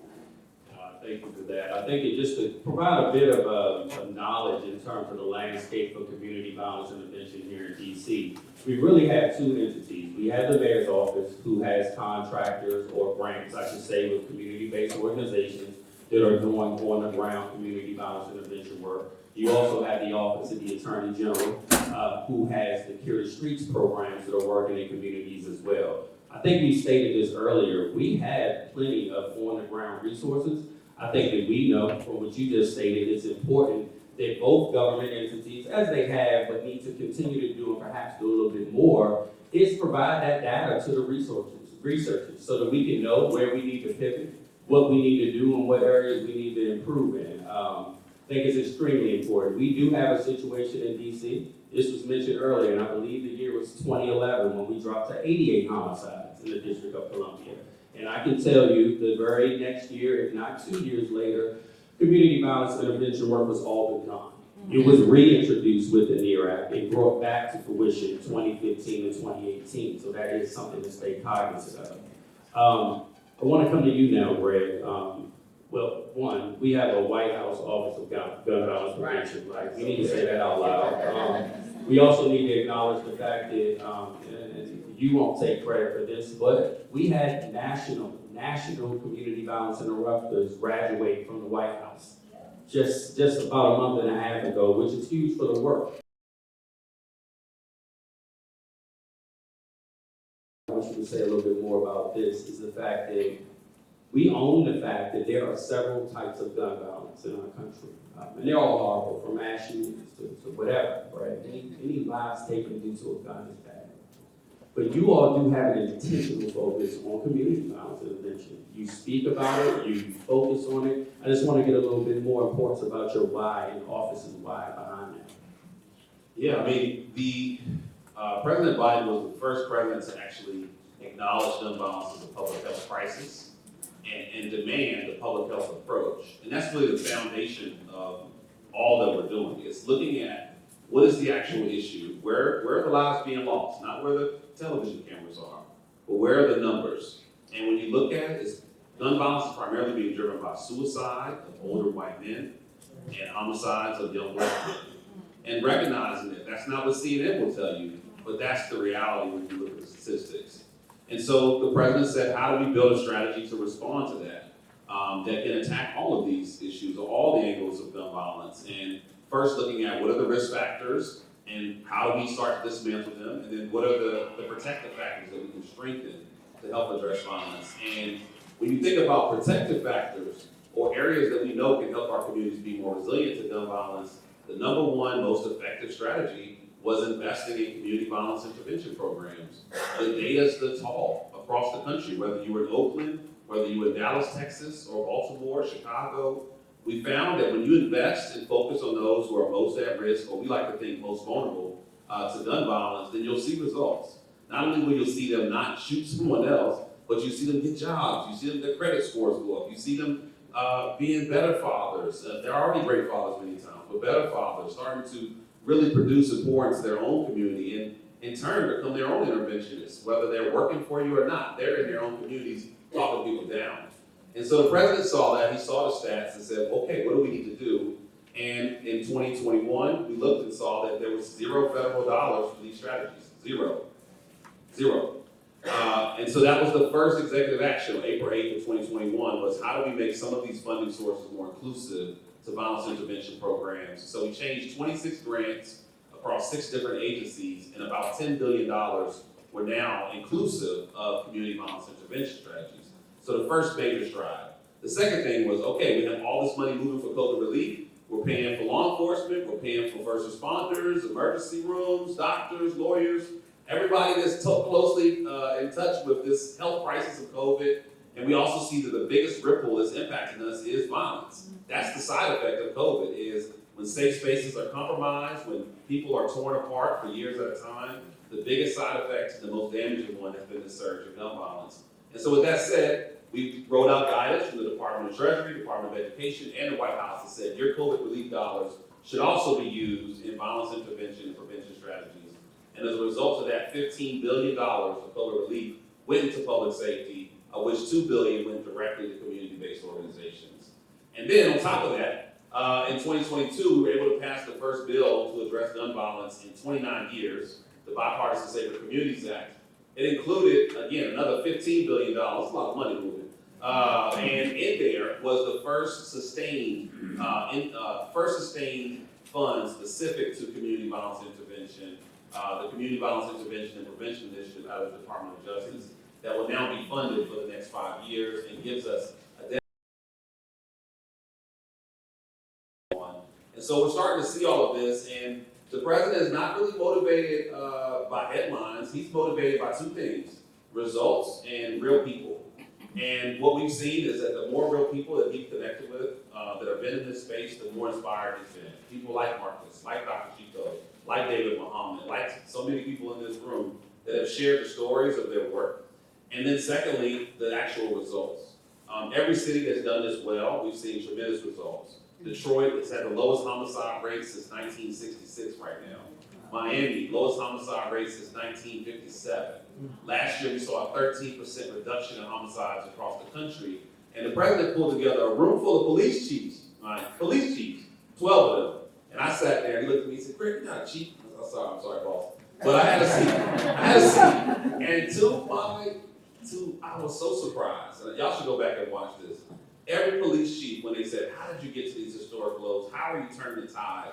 Every single one of them pointed to their investments in community, their investments in those who are most vulnerable, they're at risk, and their partners in the community violence intervention space. That they were turning the corner where it wasn't just law enforcement trying to get the bad guy. They were working arm in arm with the community to help reduce violence, prevent it before it happens, and react as fast as possible to reduce any retaliation. So the president's inspired by that. And with that said, we're going to see more and more resources and investment in this space because it works, and he believes in the people that are doing it.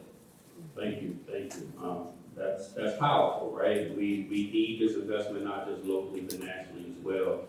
Arnie, if I can come back to you. In order to do this work, we're very clear that you need the resources to do it. I want to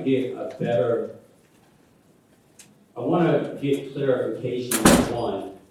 What is that dollar amount at scale to do what you all are working in achieving in Chicago? And then 2, what was your approach in terms of getting business and philanthropy and foundation and all of that involved in Chicago? Things that are hard. I worked for 17 years in government, and you're in government now, you came from government.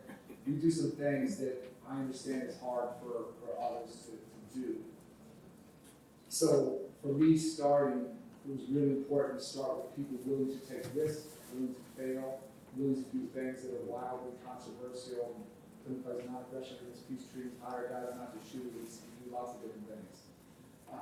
And I recognize that's hard for government. It's also, talk about data, we have to prove our efficacy. It can't be we care a lot, it can't be we work hard. We got to show our numbers going down. So we've had Northwestern as a third-party researcher showing 73% reductions in crash, showing that neighborhoods that we're in are getting safer more than twice as fast as the rest of the city. And if we weren't getting that, I would stop and go do something else. Like, we have to be effective. So we're proud of what we've done, but we are far from as good as I want us to be, so trying to get better every day. So we started with very generous philanthropic support. That's how we got in the game. That's how Chicago Tech was born. Absent that, I honestly don't know what I would have done. It was interesting, the context is different. That was philanthropic dollars.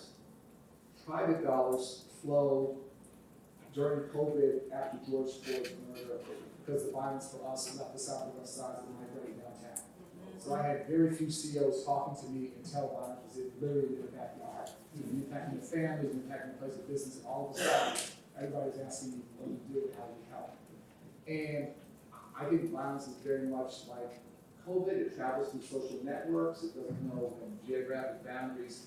And so having the business community, I hate to say it, but I said this at home, as long as it was black and brown kids on the South and West sides, I won't say it was okay, but it wasn't quite worth the time and energy and resources.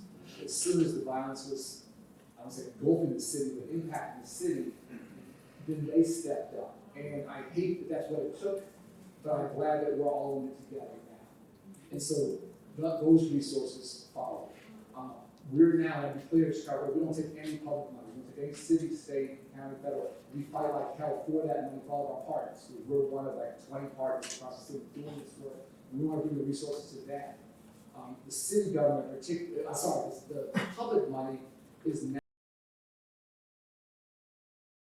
And what they did is, we ran a program, Jalen, his brainchild, flip hotspots and hiring the guys in the 100 hottest blocks, not most violent neighborhoods, most violent blocks in those neighborhoods to basically keep the peace on their block, basically don't slide, play defense. And we had to hire everyone on all sides of the conflict. We just hire one, not the other, they get speed up. The data over that was so compelling. That went from $1 million program that we were funding privately to a $24 million program. The state took over and took the scale, took year round, took the football blocks in. So that's been the model. We're going to use let us take the risk as the private sector philanthropy. But I would say public safety is a public good. Ultimately, to scale this, the public sector has to play. Not to go to many neighborhoods. Our police budget is $2 billion a year. Consistently, our city has spent nearly twice as much money on police misconduct settlements in the past. So that's just real. And I'm not looking to see a nickel from the police, but they're pretty ineffective in our neighborhoods. Can we do some of this other potential stuff? So that's for us it was philanthropic, coming to private, coming to public. For us to scale it, this is not cheap what we do. We do wraparound services for every individual we work with, life coach, outreach worker, clinician, educator, job developer. Call it pieces of 5 salaries. It's about $25,000 per year. You do the math of that for how many guys need it and how many neighborhoods. We are now currently trying to raise $400 million, not for us, but for the work. We're at $200 million. We have another 66 that's come in from the private sector, trying to do the same thing with philanthropy and hoping the public sector comes to the final $100 million. We're trying to move from individual transformations to neighborhood violence suppression. We have to play at scale. And saving individual lives is critically important. If you're not changing these dynamics in the neighborhood, you're really not going to impact the city's numbers. And then the last thing is the Bain has done all the consulting for us. It's your 19 for ROI. It's the best investment we can make. So if we're 25,000,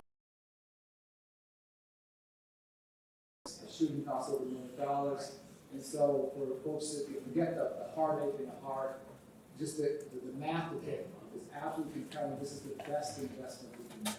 Does that answer the question? Absolutely does. Thank you, sir. Appreciate that. David, we often talk about, stages of readiness in our work, whether or not someone, I think Tony mentioned it earlier, like they might not be ready for that job, but we still need to invest in them. I want you to, if you could, explain the difference between what we call prevention, then we have intervention, and of course we have transformation. Like, all of these are important, but they are framed differently. Could you speak a little bit to that? Actually, I just want to lift up, I think we heard him, but Secretary Dunn told me all the time on that. But I said that the city of Chicago pays out in police misconduct settlements twice as much than they fund CBI.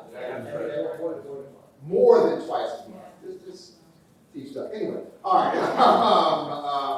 The other thing, it's funny you said, Jada, let me go to name down, but you did. The work Jada is doing for CRED, which is going neighborhood by neighborhood to aid determine what's the number of totally high-risk individuals we have in this neighborhood. And this process that, in fact, we pulled into in Chicago, the scale CBI,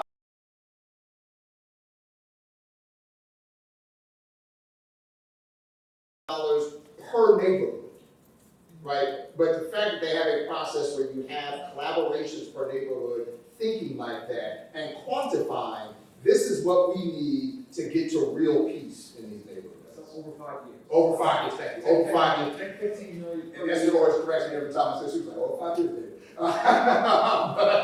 But that's extraordinary, right? Marcus. So, and I started a little bit to talk about this, but it's incredibly important because, again, what are we trying to achieve in a particular neighborhood? So prevention, which is incredibly important, right? I talk about it like this very quickly. If you're walking by a river and you see babies drowning to their death in their river, your natural inclination is to jump in that river and save those babies. If while you're in that river saving babies, you notice there's some evil dude at the mouth of the river way upstream that is putting babies into the river, you might want to jump out and go tackle that guy. If you're by yourself, it's impossible. Because if you get out of the river to go tackle the guy, you're condemning the babies in the river to death. So you have to have a both and. You have to have a colleague who's going to go run and tackle that guy to prevent the babies from getting into the water, while you're saving the ones drowning in the moment. Intervention. Right? And so neither one is more important than the other. They're just different. Right? And so intervention is not the same. I remember I was not far from here, Cities United, which works on the board of, had me go to a city, it's now 11 or so years ago, and they said, hey, we want to reduce homicides next year. I was like, great, clear goal, reduce number of homicides, let's get a percentage to that, let's be clear. And then the city council member said, we're going to start a mentoring program for middle school students. Mentoring program for middle school students is wonderful. It will never, ever significantly reduce gun violence in your city in 12 months. Right? And that we need better. So prevention is wonderful. Right? So another thing we're working with CJCC on is, can we look at the 24-5-year-old shooter and see where he was at 11? What was the school discipline, the school enrollment, the family dynamics, what was a child, how many child welfare calls were there? Dr. Mitchell quickly led a process in DC about 5 positions ago. We're looking at, let's look at the teenagers killed by gun violence and do a deep dive. And when I read that extraordinarily well done report, it was frustrating because you could see this train coming a mile away. And why didn't we get in front of it at 11, right? So why did we do the prevention? So prevention is incredibly important, but intervention is, this cat's gonna shoot somebody today. I'll end with this. Greg and I are 24-year-olds, a part of Congress Heights. We've been arrested 6 times before, 2 were together. I was shot 2 years ago. In fact, he was shot actually 7 years ago. Shot a few years ago, survived. But see, this scenario that means you ran it on. I died. And then I'm shot and killed, and Greg is on social media saying, I'm gonna get the cats that killed my boy. That scenario happens quite often, right? And Greg is who we should focus on. And some great community transportation programs are working with all of them. The Community Violence Intervention Program needs to specifically focus on Greg. That's where we get off, because a lot of great programs are like, oh, we're in Berry Farms, or wherever, like, wait, it didn't exist anywhere. But where we're in, wherever, and that's good work, because the wonderful thing, ironically, the wonderful thing is the vast majority of people living in Congress Heights are not involved in violence. Right. No, that's a newsflash. But the vast majority of people living in Congress Heights are not involved in gun violence. So if you're saying we're serving everybody in a gun violence reduction program, that is BS. If you're serving everybody in a community service program, wonderful. Great work. If your goal is to reduce gun violence, it's great then. Not everybody. Thank you. That's a great explanation. Jocelyn, one of the things that we talked about a lot here in terms of this work is that it takes time. You know, this isn't something that's going to happen overnight. I often say how, let's give violence prevention and intervention 20, 25 years. Let's just, I'm being gracious there, right? And the police have been around for about 200 plus, and they have not got it right yet. And so I think that we have to be fair to the work. But I want to talk to you more about nationally. I know it varies city to city, but what's the typical time frame that we see for our work to start making significant decreases? So, I know you know me to answer that question, and I'm still not gonna answer. But it's only to say that it's difficult to answer with precision because it depends so much on whether you're targeting the resources appropriately. And I wanted to layer on a little bit with what David said about the distinction between prevention and intervention, and even though the analogy I was struggling with, but I got it. And we don't disagree with what the difference is, but there is something about having to make a choice of where you're going to invest your dollars depending on what the problem is, right? So we're in the room right now because we recognize that there's a problem in DC that we want to solve for, which is requiring intervention dollars. And so thinking about if the bulk of our attention on resources, and that's not to say that that work isn't important, is going to prevention, is for these downstream things that we might want to be thinking differently. So on the question of like the timeline, I mean, these things can be done pretty quickly. Again, if we're, I don't want to say at scale since those things are that's difficult to achieve, and that's also something itself that takes a long time. But if we've done the problem assessment, we have a sense of what's driving a spike in violence or the increase in violence, and then we're really targeting our resources appropriately, then we should see reductions pretty quickly. And you know, I'm a researcher, so it means something for me to say a couple of months or 6 months or something like that. But I want to say in the short term, so that's what I want to say. But then it's important, right, for those resources to continue to sustain them. And are we beginning to sort of saturate a neighborhood or where the sort of the problems are still cropping up, so that we can have those sustained reductions? Because we've also seen that as well is once we pull back on the gas, then we can see increases or spikes again. So it really is dependent on our willingness as a community, for folks who are investing in the space, for people who are doing the work in the space. Are we targeting our resources, our attention appropriately? And if we are doing so, and that's based on an assessment of what the problem is and the resources that we can bring to bear to it, we should see reductions in the short term. Thank you for that. One thing I want to do now is kind of come to each panelist with the same question. And then please feel free to add anything that you want to add in closing. And it's a simple question. We've said it, we have tremendous resources here in the District of Columbia. But we also know that a 3-year-old girl was shot and killed a few days ago. That's our truth. Right? In you all's opinion, I need to. In your opinion, and again, we started this by saying this is not a finger pointing thing, right? We all just feel like there's more that we could be doing. What more can DC be doing to prevent community gun violence? A couple of things very quick right before I get that. I just want to acknowledge, Tyrone Parker's in the House last term. When I got to DC 20 years ago, because the Mayor Anthony Williams administration, I came to be one of the deputy directors of DYRS. That last 3 months, I think, of his administration. But Tyrone then, 20 years ago, was already a seasoned executive director of one of the premier organizations doing this work. So I just want to thank you, brother, very much for your work. And you got younger somehow in 20 years. I don't know, actually, secrets.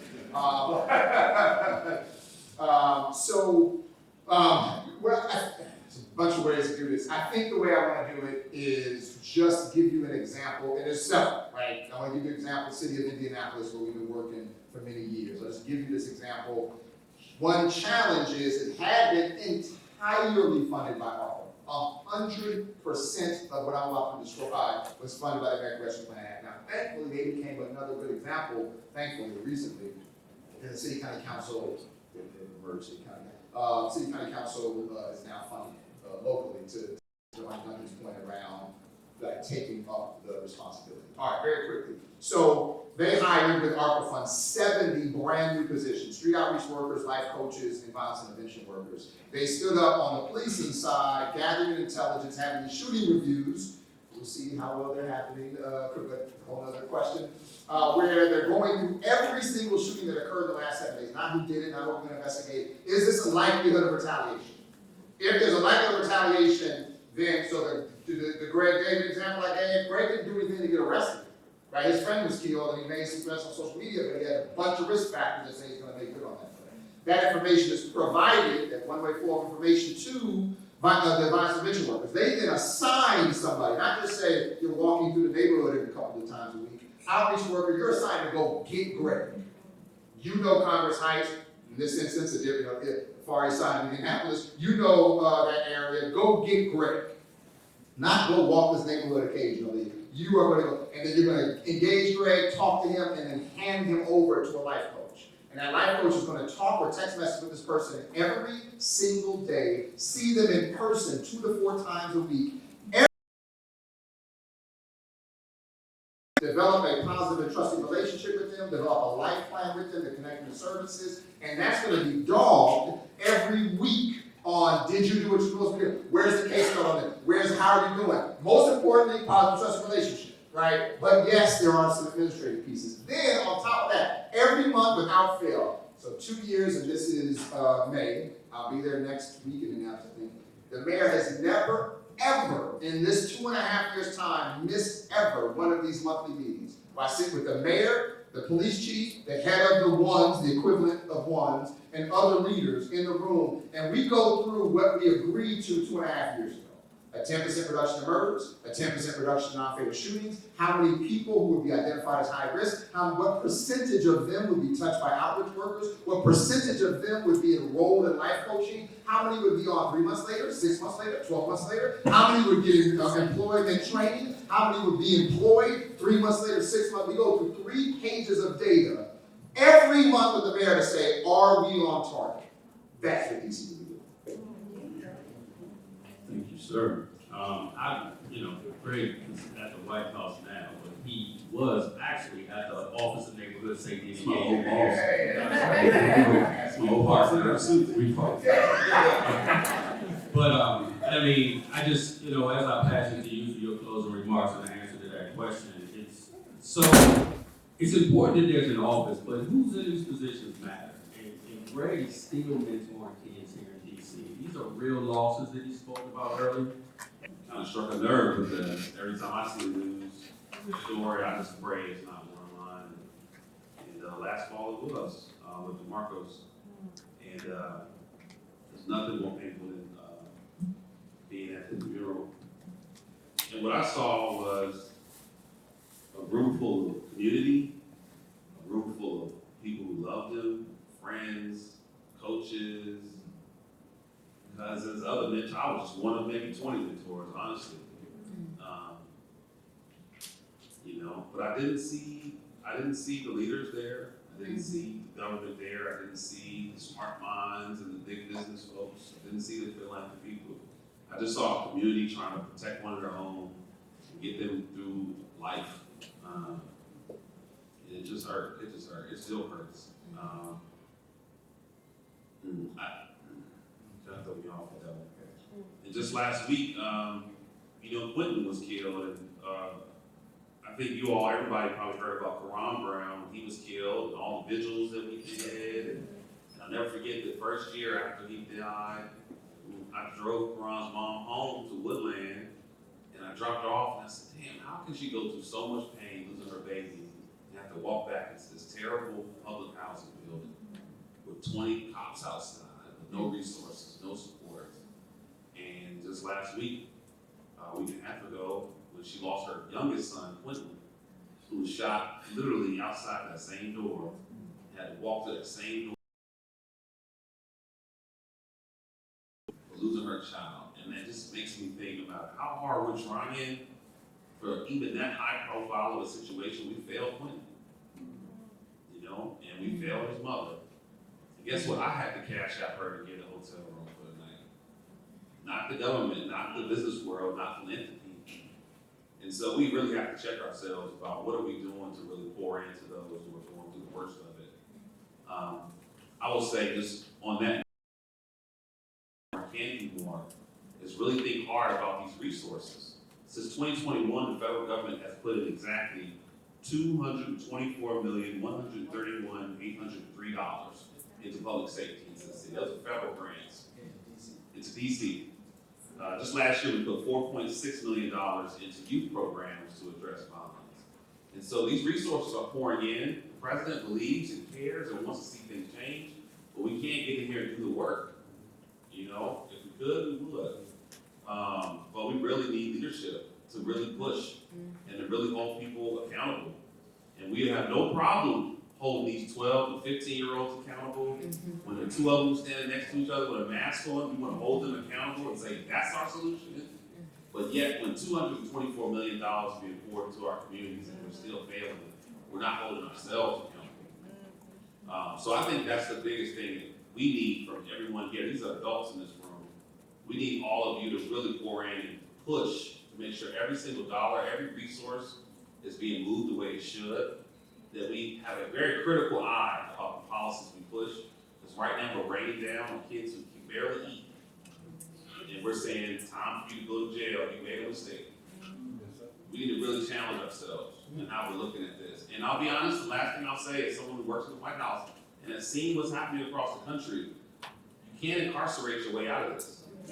The cities that are incarcerating the most youth are failing too. New Orleans is failing.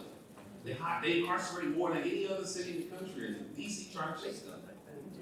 And so we have to really look at what's happening. Baltimore has seen double-digit reductions for now, 6 years? Shit, we can take a train there. I know, I'm sorry. I mean, come on. Shit, hire them to come in here for a few, no offense, I love y'all. But I'm just saying, the solutions are not far away. It's not some big, some ivory tower. This is working. Richmond, Virginia is working. Raleigh, North Carolina, Charlotte, North Carolina. Places are working. Detroit's figuring this out. We know we can do this. And so I just want to challenge y'all. Really, hey. Shout out to y'all. I live here. But I mean, look, it's just, I just maybe I'm being a little too emotional about this, but I live on W Street, right? When these shootings happen, I hear them. But I see them. I walk past the yellow tape just like so many of you. And so we have to really push hard. There's so much more we can do, and it's embarrassing where we are right now. And I would say that with the city council members here too. So I hope we all have that same sense of urgency and are willing to dig in a little bit more. I appreciate that. I think that I must say that Peace for DC was an organization that we applied for a Department of Justice grant. We received the grant. We're going to go after So the Lions, y'all did too? Yeah. And so did, we got that at $3 billion, and we're taking our money and doing exactly what we're advising. We're going into 2 communities, working directly with the individuals at highest risk. We're starting with 20 individuals. That's what, it's $3 million. We're going to get to that. We're going to get to that. Yep, we're going to get to one day. Right. And so right now we're doing what we can do with the resources we have. And so I appreciate that. And one thing we encourage is for all of us. Thank you for doing that. I said we're going to serve 3,000 people with this. Thank you. Everybody, I appreciate that. Jocelyn, I want to come to you with the same question. And thank you for sharing the importance of the data and the research. But what can we be doing differently in your opinion? I had the thought to say something similar, but not nearly as eloquent as Greg, which is just that we need to hold ourselves accountable. We all have a leadership role to play. Everyone sitting in here is in some position of power and privilege that they can push on and to do the work within whatever sphere you're in or whatever organization or role that you're representing. And I think it's on all of us. So what are we all doing and how can we all hold ourselves accountable?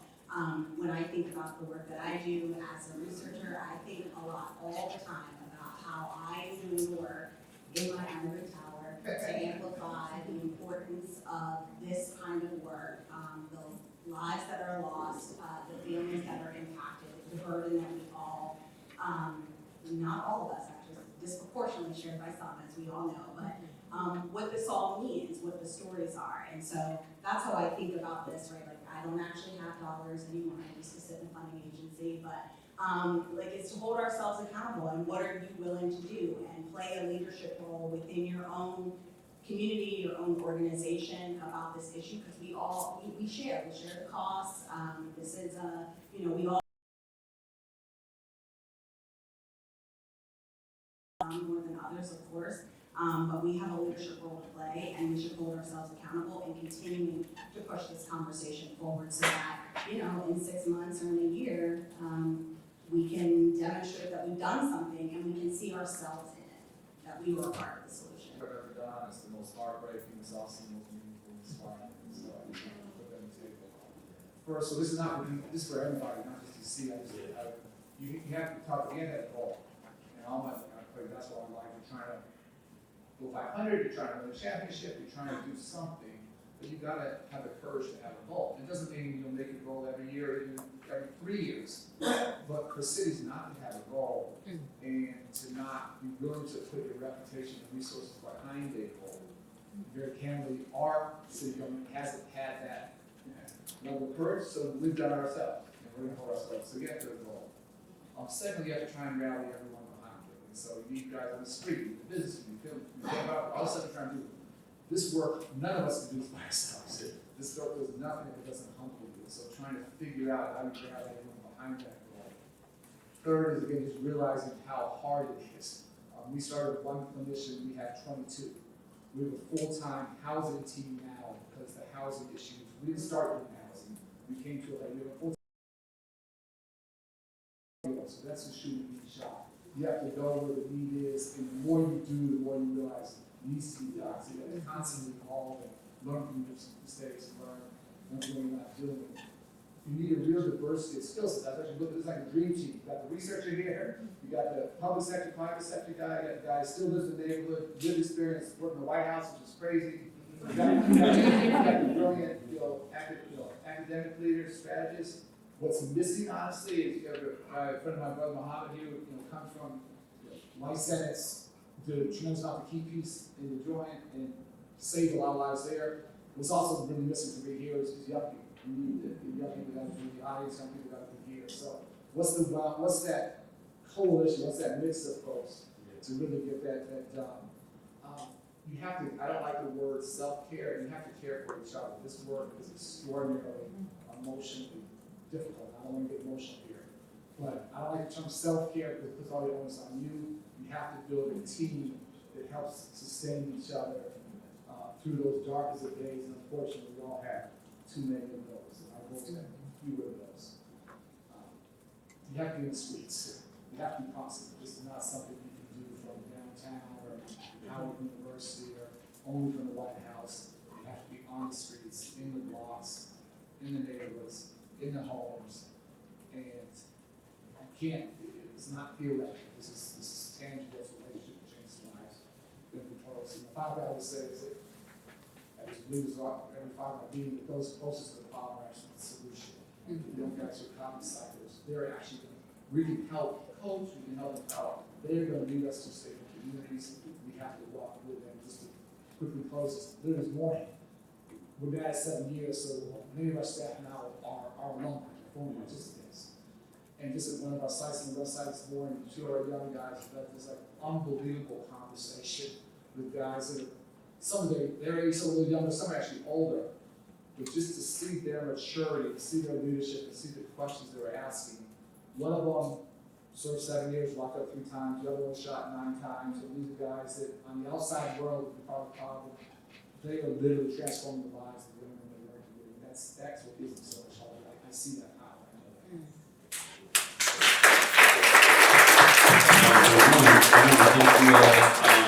Just starting with a quick closing statement from me before we bring up Dr. Rodney Mitchell for our final closing. One of the things that was essential to me in terms of coming from Peace for DC and even district government was, and Roger, I know I'm gonna do it, right? It was my interview with Roger. When I sat down with Roger, we talked about many things. But one of the things, Roger Warren, co-founder, right? I'm sorry, I call you Doc. And so, one of the things that was key in terms of our interview was when we started to have a conversation about Tom, his son. When I got a better understanding of Tom and how he grew up, and let's be clear, a very different economic background that we came from. But then we had a conversation about my brother who was shot and killed in Southeast DC. And it kind of clicked, right? Not only did he just start to talk about the person who shot his son, but we're not different. We're not different at all. Young black kid that grew up in Ward 8, Roger growing up in a very different part of town and having a very different life. But in that moment, we were connected through grief and through loss in a way that our city is actually connected. And so I want to make sure we keep that at the forefront of our mind. A lot of folks are asking kind of, what are the next steps? I always look at this in terms of, I do a lot of sports analogies as well. You know, we've been working behind the scenes to put this forum together. That was getting on first base. We gotta advance the bases now. We're not trying to come here today and hit a home run, right? We gotta get to second base. And so what that'll look like is a follow-up from all of us through email. I hope most of you all left your email out there. We have a lot of your contacts. And that'll be the scheduling and the conversation around what does our next conversation and our next gathering look like. But to be clear, there can't be a lot more conversations. We gotta go. We gotta take action now to move the needle forward. So thank you. I want to bring up Dr. Roger Mitchell for our closing panel. You were amazing. Truly appreciate everything you did. In New York at the American Psychiatry Association on a panel on gun violence. And there was a Maryland professor there talking about gun violence prevention and work that's happening with gun violence prevention. And he brought up Tia Bell and the Trigger Project and the work that she's doing in Northeast Washington, D.C. And so I wanted to bring that up because the work that we're doing in D.C. is transcending D.C. There is a lot of work that we need to do. There was some conversations about the public health approach to violence prevention, and the reason why the public health approach works is because it brings together a multidisciplinary toolkit. It is capable of bringing together business and faith and community and academia and research and data. It's able to do that. Criminal justice can't do that by itself. So the public health approach is why we call it, because we have a vast toolkit. There's a book by Deborah Prothau-Stith called Murder is No Accident. Deborah Prothau-Stith is now the dean of the College of Medicine at Drew in California, and the work that she did in Boston was pulling together the coalition that you heard about in decreasing violence and violent death amongst young people under the age of 18, and brought it to close to zero in the work of this coalition building surrounding violence prevention. And it included people like you, business owners, academics.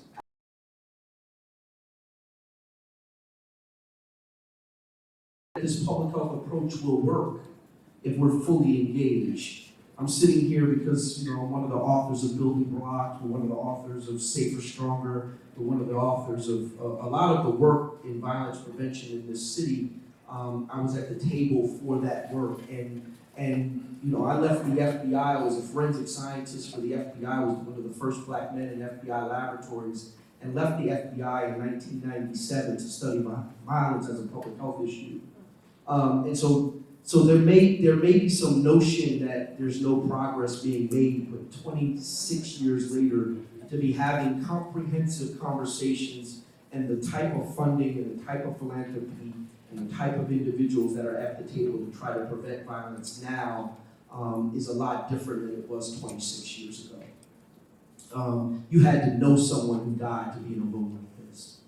And now many of you know it's important for you to be engaged. I'm also a preacher of the gospel, so I have to leave us with this notion of hope. This notion of hope. Because hope is everlasting. Hope is what the human experience allows for us to change our reality. It's hope that allows us to do that. And so in Scripture, it talks about the faith that goes with hope. So no matter what you believe in, no matter what your creed, no matter if you believe or not, if you wanted something to happen and you were excited about it, that was hope. And so now it's a time for us to get excited about what's next. To get excited about a freedom of our people in this community. Freedom from poverty and freedom from lack of access. W.E.B. Du Bois talks about those 5 things. Education, economics, housing, healthcare, and non-disparate criminal justice practices. And if we can gain access to those things, those are the social determinants of health. Again, why it's a public health construct. And it's those things that we can gain access to that end up being bulletproof vests. It's those things that we can gain access to that leads to better outcomes. And I'll leave you with this. The research talks about what is the best violence prevention program that exists. And it's a lot of data, a lot of big words, and a lot of fancy letters behind people's names. But they talk about surrogate family structures. And Ernie talked about those surrogate family structures. That violence prevention is tactile. So if you can't get in and be someone's father or mother or auntie, know that you're funding someone to be someone's father, brother, or auntie. Because it is reliable relationships with adults that leads to violence prevention. And it doesn't matter. I have mentees that are twice my age. People that I talk to on a regular basis, men that rely on me to call them no matter what, and I'm their reliable, consistent adult. And I have 3 children, 2 of which go here to Howard, right? 21, 19, and 17, and I will never leave them. I will never leave them. No matter how old I get, no matter how old they get, I will never leave them. So the relationships that we've generated, a lot of people in this room that I have real relationships with. The relationships that we generate in this violence prevention work are relationships that can never end. That's the commitment that you make when you're doing violence prevention work.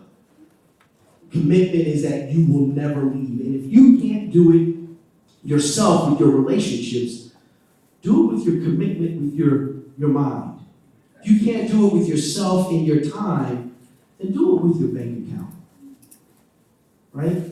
Do it with how you stand up in front of people.